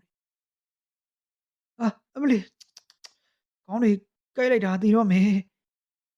ခင်မာလာရဲ့အော်ရည်တန်ကြောင်ဘေးကအမားဖြစ်တဲ့မြမာလာကကြားပြီးတော့ခင်မာလာခန်းကိုဝင်လာတယ်။ဘာဖြစ်တာလဲညီမလေးခေါင်းတွေတအားကိုက်လို့မမရဲ့မခံနိုင်တော့ဘူးဟင်အေးပြက်လို့လားဒါမှမဟုတ်အစာမားလို့လားဟင်ဟင်ဟိုအေးလည်းမပြက်ဘူးအစာလည်းမမားဘူးဘလို့ဖြစ်တာလဲခေါင်းကိုက်လိုက်တာမရဲ့ခင်မာလာကိုကြည့်ပြီးတော့အမာကြီးဖြစ်တဲ့ဒေါ်မြင့်မာလာကစိတ်မကောင်းတရားဝင်ခေါ်လိုက်ရမလားညီမလေးရတယ်မမစီးလဲတောက်ထားတယ်ခင်မာလာကညင်းလိုက်တော့ဒေါ်မြင့်မာလာကဘာလို့ရမလဲလို့စဉ်းစားနေတယ်ခဏကြာတော့ဟိုဟိုကောင်မလေးကိုခေါ်နေခိုင်းမလားသူနှိပ်တာကောင်းတယ်ဟိုတရက်ကမမကြီးသူ့ကိုနှိပ်ခိုင်းသေးတယ်ဘဲကောင်မလေးလေဟိုတောသူမလေးမျိုးမျိုးစင်လေအာမလုံနဲ့အဲ့ဒီကောင်မကိုနေ့လေကညီမလေးခေါင်းခောက်ဆုံးမလိုက်သေးတယ်ဟင် ခေါင်းခောက်လိုက်တယ်ဟုတ်လားอืมခင်မာလာခေါင်းငိတ်ပြလိုက်တော့ဒေါ်မြတ်မာလာရှင်ထဲမှာဒိန်ကနေဖြစ်သွားတယ်ညီမလေးအခုခေါင်းကိုက်နေတယ်နော်ဟုတ်တယ်လေဘာလဲမမကြီးကိုညီမလေးကညာနေတယ်ထင်လို့လားမဟုတ်ဘူးမမကြီးစဉ်းစားနေတာရှိလို့ဒေါ်မြတ်မာလာစိတ်ထဲမှာတော့တန်တရားတွေဝင်လာမျိုးမျိုးစင်ကိုခေါ်ပြီးတော့ခောက်လိုက်တာနဲ့သူ့ညီမမခံမရနိုင်အောင်ခေါင်းကိုက်လို့နေရှူသေးရှူတာညီမလေးသိမခံနိုင်မမကြီးကိုလန့်ခေါ်လိုက်ကြလားဟုတ်ကဲ့ဒေါ်မြတ်မာလာလည်းခင်မာလာခန်းထဲကနေထွက်လာခဲ့သူ့ညီမအကြောင်းကိုလည်းသူသိထားတယ်အရာရာမှာစိတ်မြန်လက်ပြန်ရှိနေတယ်လို့အနိုင်လိုချင်တဲ့ဇဲအကြောင်းပဲအိမ်လိုသမားတွေရဲ့ရွံ့ကြောက်ခြင်းကိုခံရသူကအိမ်မှာအမြင်မရှိဘူးမျိုးမဈေးတွေကရွှေဆိုင်ကြီးမှာထိုင်းရတော့မောင်ငယ်တီးယားကလည်းခြံလုပ်ငန်းတွေကိုဦးစီးဦးဆောင်လုပ်တာကြောင့်သူတို့မော်နှမတွေဆိုရင်ညနေခင်းမှသာဆုံးလေးရှိအိမ်မှာအမြဲရှိတာကတော့ခင်မာလာပဲဖြစ်တယ်ခင်မာလာဇရိုက်နဲ့မျိုးမျိုးစင်တို့ကြောင့်ရှေ့ပါဆက်ဖြစ်မလဲလို့စိတ်ထဲကနေတွေးပူနေမိတော့တယ်ဟာသွားပါပြီဟဲ့မိဘူးချပြီးတော့ဘယ်သွားနေတာလဲလာစမ်းဟင်မာလာရဲ့အတန်းကြောင့်ပဲအိမ်နောက်ဖေးမိဖို့ကြောင့်မှရင်တွေအိုပြေးတည်နေတယ်မျိုးမျိုးစင်ကထွက်လို့လာတယ်ဟင်နင်းနင်းမိဘူးတိုက်နေတာလားဟုတ်ဟုတ်ကဲ့ဒီမှာကြည်စမ်းငါအင်ကြီးမီးကျွမ်းကုန်ပြီမျိုးမျိုးစင်ကြောင်းတဲ့တကြားနဲ့သူတိုက်လက်စမိဘူးတိုက်ရစီကိုကြည့်လိုက်တယ်မီးဘူးနဲ့ခင်မာလာအင်ကြီးတိုက်လက်စကိုမီးဘူးပလက်မဖြုံးမိခဲ့လို့အင်ကြီးကမီးကျွမ်းလို့နေခဲ့ပြဿနာတက်မှာကိုစိုးတာကိုသိလို့ဘာလို့ရမလဲမသိဖြစ်နေခင်မာလာကတော့အင်ကြီးကိုကန်ကြည့်ပြီးတော့ဒေါသထွက်စွာနေနင်းငါအင်ကြီးကိုတတ်တတ်မှတ်လောက်တာမလားအနက်ပြန်မင်္ဂလာဆောင်သွားရင်ငါဝိမဲ့အင်ကြီးကိုနင်းဖြတ်စည်းပစ်တယ်မဟုတ်ပါဘူးမမလေး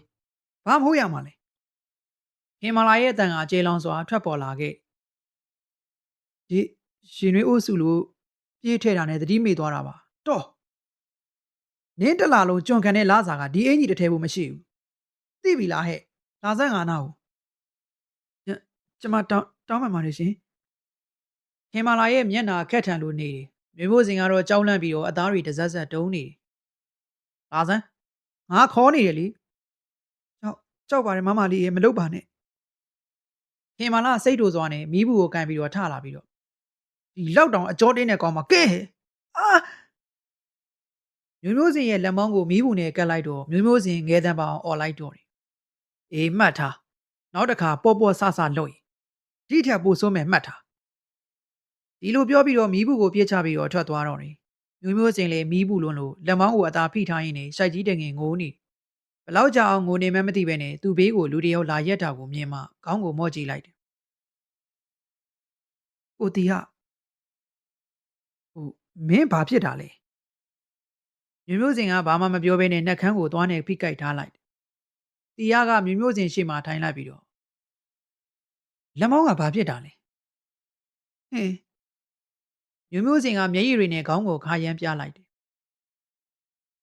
စောစောကမမလေးအတန်ကြားလိုက်တယ်သူညီမကိုဘာလုပ်လိုက်တာလဲမျိုးမဖြေပြရစေနဲ့ပြောပါလူချင်းအဲ့လော်အနိုင်ကျင့်တာကိုအကူမကြိုက်ဘူး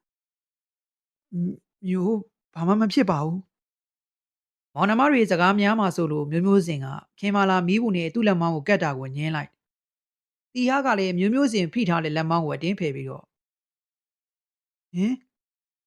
လက်ကဘာဖြစ်တာလဲဟင်မျိုးမျိုးစင်ရဲ့ပါးပေါ်ကိုမျက်ရည်တွေကကျလာပြီးတော့ခေါင်းကိုခါရမ်းလိုက်မမလေးကရက်ဆက်တယ်ကိုသွားပြောမယ်မပြောပါနဲ့မျိုးဘာမှမဖြစ်ပါဘူးမျိုးမျိုးစင်ကလမ်းပြောလိုက်ပေမဲ့လေတီယာကစိတ်မြန်စွာထပြီးတော့သွားတော့တယ်ဟဲ့အလုတ်သမားဆိုတာအဲ့လိုစုံမရတယ်နင်ကဘာနားနေတာဟင်မာလာရဲ့အတန်စူးစူးကိုမိဖို့ကြောင့်ခန်းတွေကပင်မျိုးမျိုးစင်ကြားနေရတယ်မမလေးလောက်တာလွန်လုံးနေပြီမရှိလို့ကိုယ့်အိမ်မှာလာမီကိုအလုံးလုံးနေတာမမလေးအနိုင်မကျင့်တယ်နင်နဲ့ဘာဆိုင်လဲပတ်စံပေးခိုင်းရင်ကြိုက်တဲ့လူခိုင်းလို့ရ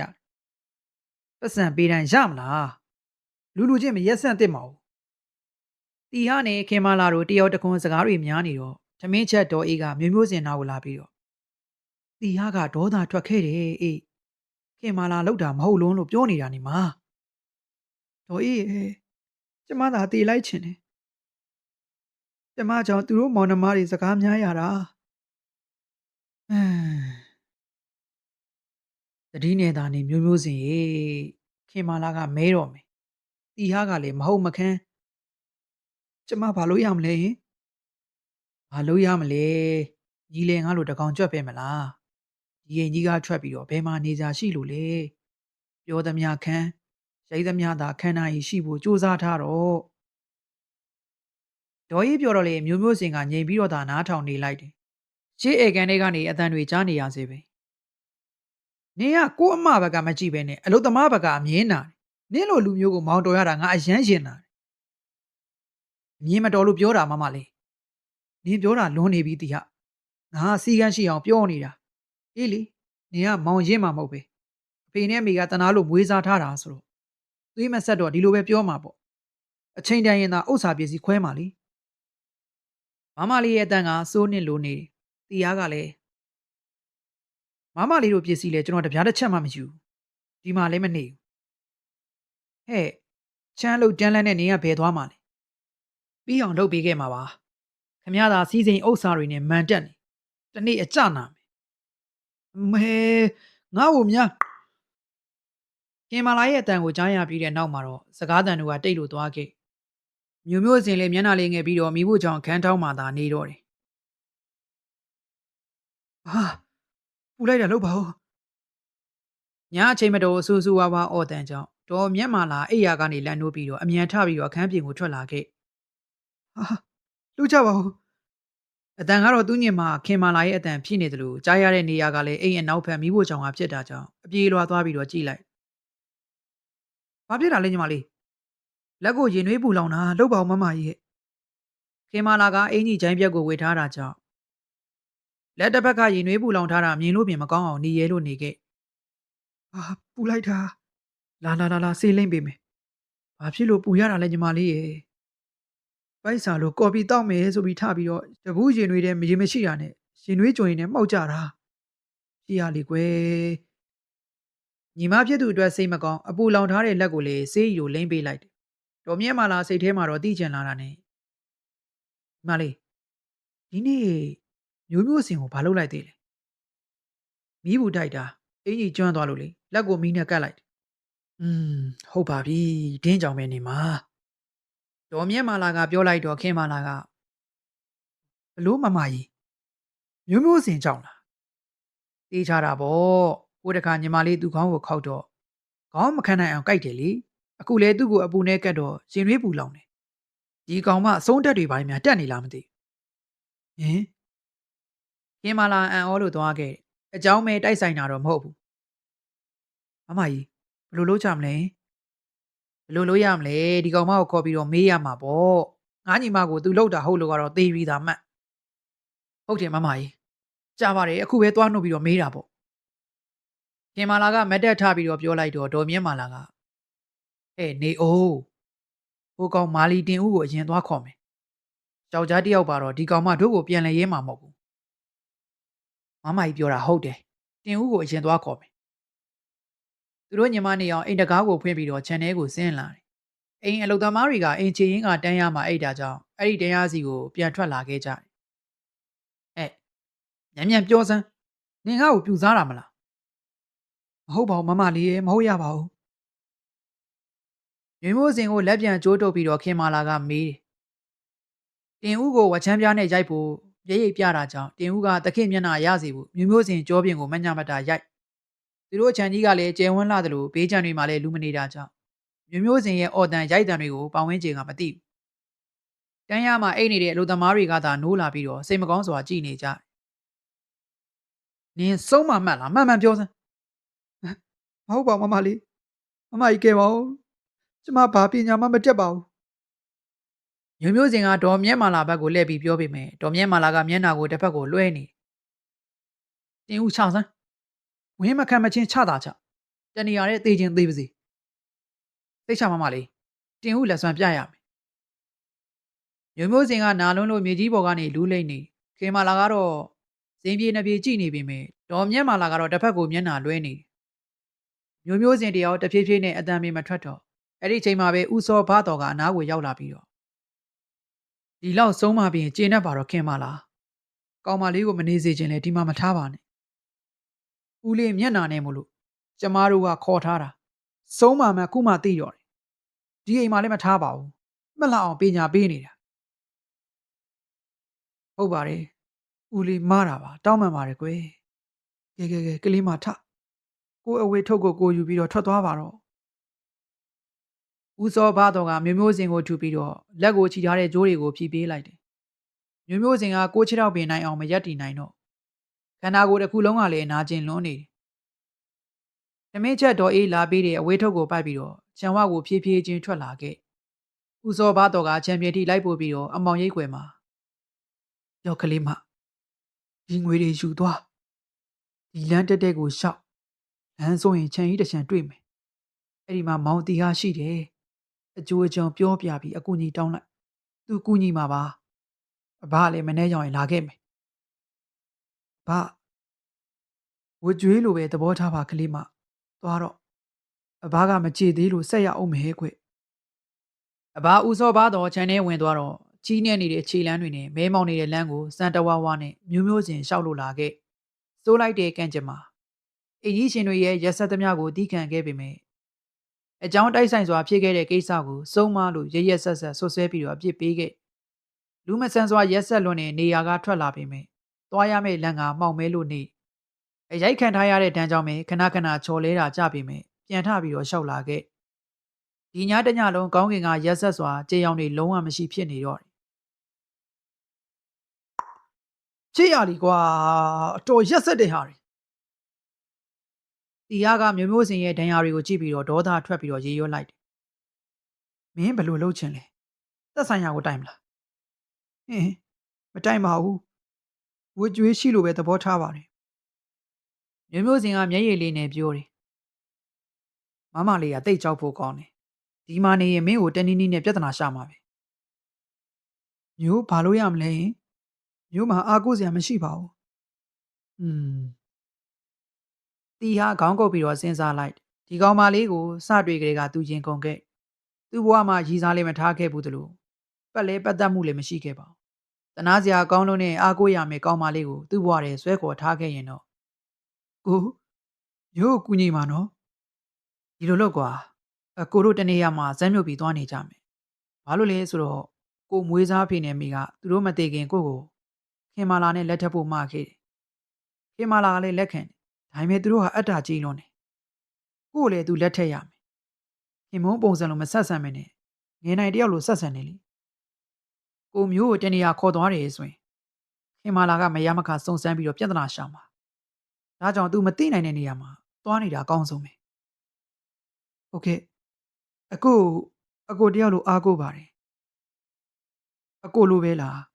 ရှင်မျိုးမျိုးစင်မျက်လုံးတွေဝိုင်းသွားတယ်ပြီးတော့ရှက်ရွံ့စွာခေါင်းကိုငုံလိုက်ဟို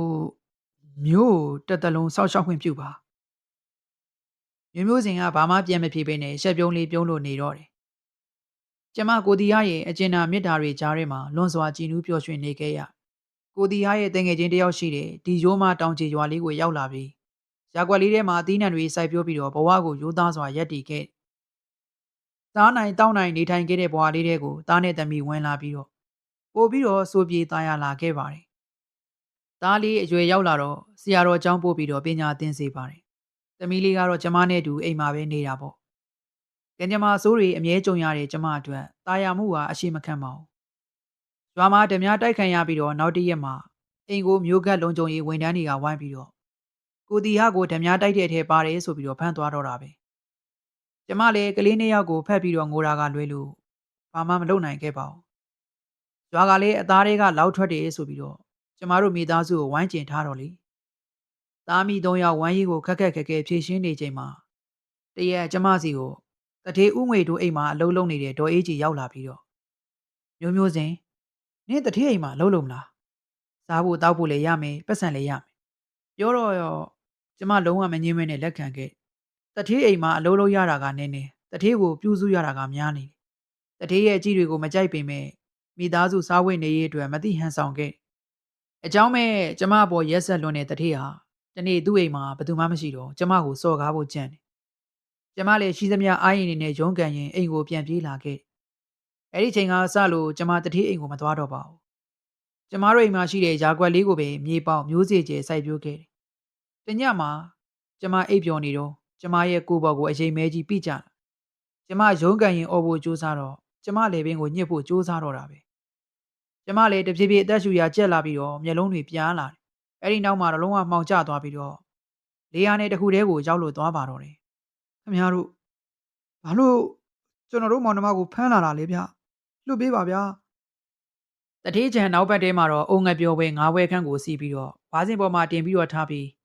အဲ့ဒီစပွဲရှိမှာတော့ဖျောင်းနိုင်တွေကိုစီးပြီးတော့ထွန်းထားတယ်။မြေပြင်မှာတော့တိုင်းတစ်တိုင်းကိုထောင်ထားပြီးတော့တတိုင်းစီမှာတော့တာထုနဲ့ဝေစင်တို့ကိုတုံအောင်လုပ်ထားတယ်။ဆရာဆက်ကဒီဘကအုံမွဲတွေရှိမှခုတ်တုံခုတ်ပြန်ရှောင်းရင်ပါဇက်ကနေကားထားတွေမန်းမုတ်တာထုနဲ့ဝေစင်တို့ကိုခြိထားတဲ့တိုင်ပေးမလန့်မကန့်မှာတော့တထေးဥငွေတိုးနဲ့သူ့တပည့်တွေကမတ်တက်ရက်နေကြတယ်။ကိုညီမလေးတို့ဘာလုပ်မလို့လဲယင်ဝေစင်လေးကသူ့အကိုကိုလှမ်းမေးလိုက်တော့တာထုကမငိုနဲ့ညီမလေးဘာမှမလုပ်ပါဘူးမကြောက်နဲ့နော်ဝေစင်လေးကတော့ကလေးပီပီကြောက်ကြောက်နဲ့ငိုနေတယ်ညားကလည်းတဖြည်းဖြည်းနဲ့နတ်လိုလာခဲ့အဲ့ဒီချိန်မှာပဲတထေးဥငွေတို့ရဲ့တပည့်တယောက်ကလင်မန်းနဲ့ထည့်ထားတဲ့တတိုးတစ်ချောင်းကိုယူလာပြီးတော့ဆရာဆက်ကဒီဘကိုရိုသေးစွာပေးလိုက်ဆရာဆက်ကဒီဘကလင်မန်းကိုကန်ပြီးတော့ဓားကိုကြည့်ပြီးတော့မန်းမုတ်ပြန်တယ်အတန်ကြာတော့လင်မန်းကိုပွဲရှိတင်ပြီးတော့ဓားကိုကန်ပြီးတရေတစိနာဘဝနင်းလာဖို့နင်းသွေးသားရဲ့လေချောင်းသွေးကိုဖောက်ပြီးရင်ပွဲကိုလောင်းရင်နင်းခံနိုင်မလားကြည့်ကြတာပေါ့ဆရာဆက်ကဒီဘကအလွန်မှန်ပါတဲ့အတန်နဲ့ဓားကိုကြည့်ပြီးတော့ပြောလိုက်တော့ဝေစင်လေးကလည်းကိုလှုပ်ပါဦးမငိုပါနဲ့ညီမလေးမငိုပါနဲ့နော်ညီမလေးဘာမှမဖြစ်စေရပါဘူးဟဲ့လူတွေခင်ဗျားတို့တက်ချင်ကျွန်တော်ကိုတက်ကျွန်တော်ညီမလေးကိုမတက်ပါနဲ့ဗျာတောင်းပန်ပါတယ်တာထုကငိုလဲငိုပြောလဲပြောတော့ဆရာဆက်ကဒီဘကဟာကြိုက်သွားပြီမင်းတို့အမေတရေမကမင်းတို့အခုလိုဖြစ်နေတာကိုမြင်ရင်ကျင်းသေးလားမကောင်းတယ်ငိုချစမ်းငိုချအမေဟာတက်မလို့ရောက်နေတဲ့ကျွန်တော်အမေကိုရက်ဆက်စရာမလိုဘူးအချင်းနဲ့ကျွန်တော်ကိုတက်မှာမဟုတ်ဘူးမင်းတို့မောင်နှမလဲချောင်းသေးကိုယူမှာတရားဆက်ကဒီဘကဓာတ်ကိုကန်ပြီးတော့တာထုရှိကိုတဖြည်းဖြည်းနဲ့တိုးလာတယ်ခုဝေစင်ကငဲတံပါအောင်လမ်းអော်လိုက်ဆရာဆက်ကဒီဘကတာထုစပင်ကိုဆွဲပြီးတော့ခေါင်းကိုလှမ်းလိုက်တော့ကြီးမားတဲ့ပေါက်တူးကြီးကဆရာဆက်ကဒီဘရဲ့ကိုမှတ်ပြီးတော့မြေပြင်ပေါ်ပြက်လဲသွားတော့တာထုကြည့်လိုက်တော့သူ့ဘရာဇာကြီးနဲ့ကပ္ပိယကြီးတထေးနဲ့သူ့လူတွေကကြောင်ပြီးကြည့်နေတဲ့ချိန်မှာကပ္ပိယကြီးကအုံငပြောပွဲတို့ကိုပါလာတဲ့ဝရင်တုံးနဲ့ရိုက်ချလိုက်။ပြောင်းတိုင်တွေလဲပြီးတော့ဝါးစင်တစ်ခုလုံးမီဟုံတောက်နေ။သူ့ဘရာဇာကြီးကတာထုနဲ့ဝေစင်ကိုကြိုးပြိပေးပြီးတော့သားနဲ့သမီးလွတ်ရမှာသွားနေ။ဒီလိုပြောပြီးတော့သူ့ပေါတူကိုကောက်ကင်လိုက်ပြီးတော့ဆရာဆက်ကဒီဘပေါ်မိုးပြီးတော့ဘာဆရာလဲလူမမဲကလေးတွေကိုတတ်ဖို့လုပ်တဲ့ကောင်မလုပ်ပါနဲ့ဆရာဆက်ကဒီဘကသူ့ဘရာဇာကြီးကိုတောင်းပန်လိုက်တဲ့ချိန်မှာတထေးဥငွေတို့ကသူ့တပည့်တွေကိုဟေးကောင်လေဘာလုပ်နေတာလဲတို့အလုတ်ကိုလာနောက်ရှက်နေတဲ့သူ့ဘရာဇာနဲ့ကပ္ပိယကြီးကိုရှင်းကြဒီလိုပြောလိုက်တော့ကပ္ပိယကြီးကဝင်းတို့ကြီးကိုချိန်ပြီးတော့ဟဲ့အောင်တည်ကျင်တဲ့ကောင်ရှေ့ကိုတိုးခဲ့ကပ္ပိယကြီးကြောင့်တည်တယ်နော်ဝရင်တို့ငတ်တိုးဆိုတာမင်းတို့မေ့နေပြီလားတထေးဥငွေတို့တပည့်တွေတွန့်သွားကြတယ်ကပ္ပိယကြီးဥတိုးမှလည်းတစ်ချိန်ကဒီနေ့တကြောမှာဝရင်တို့ငတ်တိုးဆိုပြီးတော့ကြော်ကြားတဲ့လူမိုက်ကြီးဖြစ်ဟေးရက်တယောက်မှမလုံနဲ့ဟင်ဟာခြံထဲကိုမျိုးကလုံခြုံရေးဝန်ထမ်းတွေဝင်လာပြီးတော့တထေးဥငွေတို့နဲ့တပည့်တွေကိုဖမ်းလိုက်လုံခြုံရေးအရာရှိကသူ့ဘရာဇာကြီးကြိုပြောထားလို့ကျိုးတို့လာခဲ့တာလမ်းမှာခရီးဖင်းနေတိုင်းနောက်ကျသွားတယ်ရပါတယ်ဗျာဒီလူတွေကိုကျုပ်တို့လည်းနဲ့ရှင်းကျင်တာဘယ်ဟုတ်မလဲဗျာဥပဒေတိုင်းပေါ့ဥငွေတို့ကဥပဒေတိုင်းပေါ့ဥငွေတို့ကဒီရွာမှာတထေးလုပ်ပြီးတော့နောက်ွယ်မှာတပည့်တွေကိုဓမြတိုက်ခိုင်းလူသက်တယ်မဟုတ်တဲ့လူကိုကြောက်တွန်းနေအစိုးဆုံးကတော့ဒီရွာကမျိုးမျိုးစင်ကိုမတော်မတရားပြုတ်ဖို့ကြံပြီးမအောင်မြင်တော့တတ်လိုက်တာပဲကျုပ်တို့လည်းအမှုကိုတေချာစုံစမ်းရင်းနဲ့လက်ပူးလက်ချက်မိမှဖမ်းလိုက်တာပဲဘာပြောချင်လဲဥငွေတို့ဘာမှမပြောတော့ပါဘူးတထေးဥငွေတို့ကခေါင်းကိုငုတ်ပြီးတော့လေတံတိုးတိုးနဲ့ဖြေလိုက်လုံခြုံရေးအရာရှိကဆက်ပြီးတော့ဒီရွာဓမြတိုက်မှုမှာဥငွေတို့ကြောက်တွန်းတို့ခံလိုက်ရတဲ့လူရှိကဲကိုတီဟာလာပါအောင်ဗျာဟင်အဲ့ဒီချိန်မှာပဲမော်ရီထဲကလူတယောက်ထွက်လာခဲ့ဖေ啊，သမီးတာထုနဲ့ဝေစင်တို့ကသူ့ဖခင်ကိုပြေးဖက်ကြတယ်ဖေဖေသမီးတို့စီပြန်လာတာပေါ့နော်ဟုတ်ပါတယ်သားနဲ့သမီးရေမိမိကတော့မရှိတော့ဘူးဖေဖေမိမိစုံပြီးပိတ်တာမှဖြစ်နေတယ်ကိုဒီကလည်းကလေးနှစ်ယောက်ကိုပြန်ဖက်ပြီးတော့မျက်ရည်တွေကျလာတယ်ပိတ်တာမှမိမိကျွတ်လို့ဒါကိုရင်ဝစ်ချင်တယ်ဖေဖေရဲ့ဝေးရမှာပေါ့သားရဲ့ဖေဖေမှာမင်းတို့တော်တော်တွေပေးလိုက်တဲ့ငွေတွေအများကြီးပါလာတယ်ဒီရွာမှာအကြီးအကျယ်ဆုံးအလှလုပ်မယ်ဖေဖေဝေစင်ကသူ့ဖခင်ကိုခေါ်လိုက်ပြောလေသမီးမိမိကိုအမျှဝေပေးလိုက်ပါအေးပါသမီးရဲ့သူ့ဘရာဇာကြီးနဲ့ကပ္ပိယကြီးတို့ကလည်းစိတ်မကောင်းပြီးခေါင်းကိုခါရမ်းပြီးတော့ကိုတီအားတို့သားဖရှိကနေထွက်သွားပါတော့တယ်ဖေဖေကတပိတ်လွယ်ပြီးတော့တင်ခံပိုက်တယ်နော်ဘာလို့လဲဟင်တာထုကမြင်းမော်ရှင်လောင်းဝင်းစုံနဲ့ကြာနာလှပစွာစီးသွားတဲ့ချိန်မှာရှိကကိုတီအားကတပိတ်ကိုတစ်ဖက်ကလွယ်တစ်ဖက်ကတင်ကန်းကိုပိုက်ထားတာကိုကြည့်ပြီးတော့ဝေစင်လေးကမေးလိုက်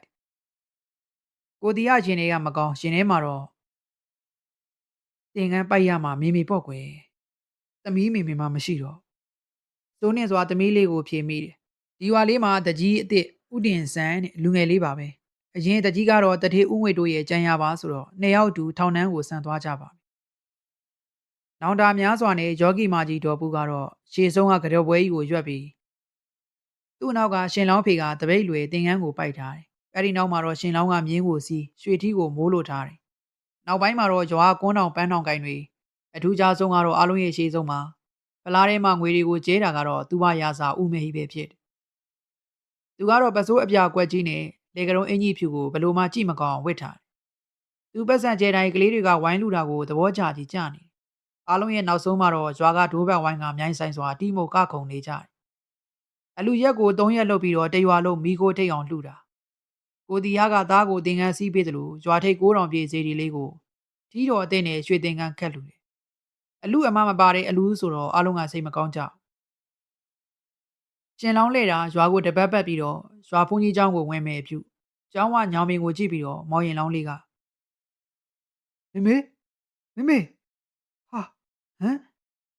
အားရပါရခေါ်လိုက်တာကြောင့်အားလုံးရဲ့အကြည့်တွေကညောင်မင်းကြီးစီကိုရောက်သွားပြီးတော့လန့်ပြန်သွားကြတယ်ဝေစင်လေးကလည်းမေမျိုးကိုဒီယားကလည်းဘလို့မှထင်မှတ်မထားတာကြောင့်ဗဇက်ကနေလွတ်ကနေထွက်သွားတယ်တရေမဟေးပြေးကျင်လောင်းလဲလာသူတွေပြေးသူပြေးလဲသူလဲနဲ့ရုတ်တဲ့ဖြစ်သွားကြတယ်။မောင်ရင်လောင်းတာထုကမြင်းပေါ်ကနေခုန်ချပြီးတော့တားဖ3ယောက်ညောင်မင်းကြီးစီကိုပြေးသွားကြတယ်။ဖေမိမိကိုသမီးတွေးလိုက်တယ်။အခုဘယ်ရောက်သွားပြီလဲ။ဝေစင်လေးမေးတာကိုကိုတီအားကဘလို့အဖြေရမှန်းမသိဖြစ်နေ။တားဖ3ယောက်ညောင်မင်းဘက်လေကိုရှာပြီးမယ်လေမတွေ့ရအောင်။တာထုနဲ့ဝေစင်ကမိမိဘယ်ရောက်သွားပြီလဲ။မိတာတင်ကန်းစီးတော့မယ်လေ။ကလေးနှစ်ယောက်ရဲ့ဘားပြင်ပေါ်မှာတော့မျက်ရည်တွေထွေးကာကျလို့လာခဲ့ကိုတီဟာရဲ့မျက်လုံးထဲမှာတော့မျက်ရည်တွေဝှေ့ပြီးတော့သူ့သားနဲ့သမီးပခုံးကိုဖတ်ထားလိုက်တယ်ဘယ်တော့မှပြန်မရနိုင်တော့တဲ့ဆုံးရှုံးမှုလွန်စွာမြင်လို့ခဲ့ရတဲ့ဇနီးတောင်းဝင်ကြေလွန်းတဲ့ကလေးတို့ရဲ့မိခင်အခုတော့ဘေးမိမိကိုသမီးတို့တကယ်တွေးရတာမဟုတ်ပါဘူးနော်မိုးတန်ဆွပြီးပြောတဲ့သမီးလေးကိုကိုတီဟာကတပြင်းကိုချပြီးတော့သမီးတို့မေကဖေဖေတို့စီဘယ်တော့မှလာနိုင်မှာမဟုတ်ဘူးသမီးရဲ့မောင်ရင်လောင်းတာထုနဲ့ဝေစင်လေးတို့ကလက်အုပ်လေးတွေချီပြီးတော့ဒူးထောက်ပြီးတော့ထိုင်ချပြီးသူ့မိမိရိတ်တွေ့ရကိုရေမှန်းပြီးတော့ရှ िख ိုးလိုက်ကြတယ်အဲ့ဒီအချိန်မှာပဲရှိုက်တန်တစ်ခုပြည်ပြင်းသွားထွက်ပေါ်လာခဲ့မိဘယ်မှာလဲမိကလေးနှစ်ယောက်ကကိုတပတ်လဲပြီးတော့ရှာနေတဲ့ချိန်မှာတကားတို့အကြောင်းကိုလာကြလေမောင်ရင်လောင်းကိုလည်းစမ်းချပေးအောင်မယ်မလားတမှုတရားအစွဲနဲ့မကျွတ်နိုင်သေးတဲ့သွားလေသူတကာမကိုအမျှဝေလိုက်ရအောင်လာကြဆရာတော့နောက်ကနေလိုက်ပြီးတော့လာခဲ့ပါတော့တယ်ကဲကိုရင်လေးရဲ့တကာမကြီးကိုရီမှန်းပြီးတော့ရေစက်ချအမျှဝေလိုက်ကြရအောင်ပြိတ္တတွေအားလုံးလဲဓာတုခေါ်လိုက်ကြပါဆရာတော်ကမိန့်တော်ရေခွက်ကင်ထားတဲ့ကိုရင်လေးလက်တွေတစက်စက်တုံးလာတယ်ဝေစင်လေးရဲ့ဘာပေါ်မှာတော့မျက်ရည်တွေစီးလို့ကိုရင်လေးကတော့အတန်တုံနဲ့ကမာကြီးဒါကိုရင်ဖြစ်သွားပါပြီဒါကိုရင်ဖြစ်ခွင့်ရအောင်ကျွေးမွေးပေးခဲ့တဲ့တက္ကမကြီးကိုဒါအမျှဝေပေးမယ်နော်တက္ကမကြီးတာရုခေါ်ပြီးကောင်းရမွန်ရဘုံဘွားကိုသွားပါလို့ အဲ့ဒီလိုပြောလိုက်တော့ပရိသတ်တွေအားလုံးလည်းမျက်ရည်တွေစို့ပြီးတော့လာတော့တယ်အဲ့ဒီချိန်မှာကိုတီအားကကိုရင်လေးတခါကြီးကိုရင်လေးမေမေကိုအမျှဝေလိုက်ပါတော့ဝေစင်လေးကသူ့ဖေဖေလမ်းမောင်းကိုတင်းကျပ်စွာသူ့လက်လေးတွေနဲ့စုပ်ကင်ထားတယ်ကိုရင်လေးကလည်းမေမေနဲ့တခွအားလုံးကြားချသမျှအမြအမြအမြယူတော်မူကြပါကုန်သောသာဓုသာဓုသာဓုမေမေနဲ့တကွာအားလုံးကြားချသမျှအမြအမြအမြယူတော်မူကြပါကုန်သောသာဓုသာဓုသာဓု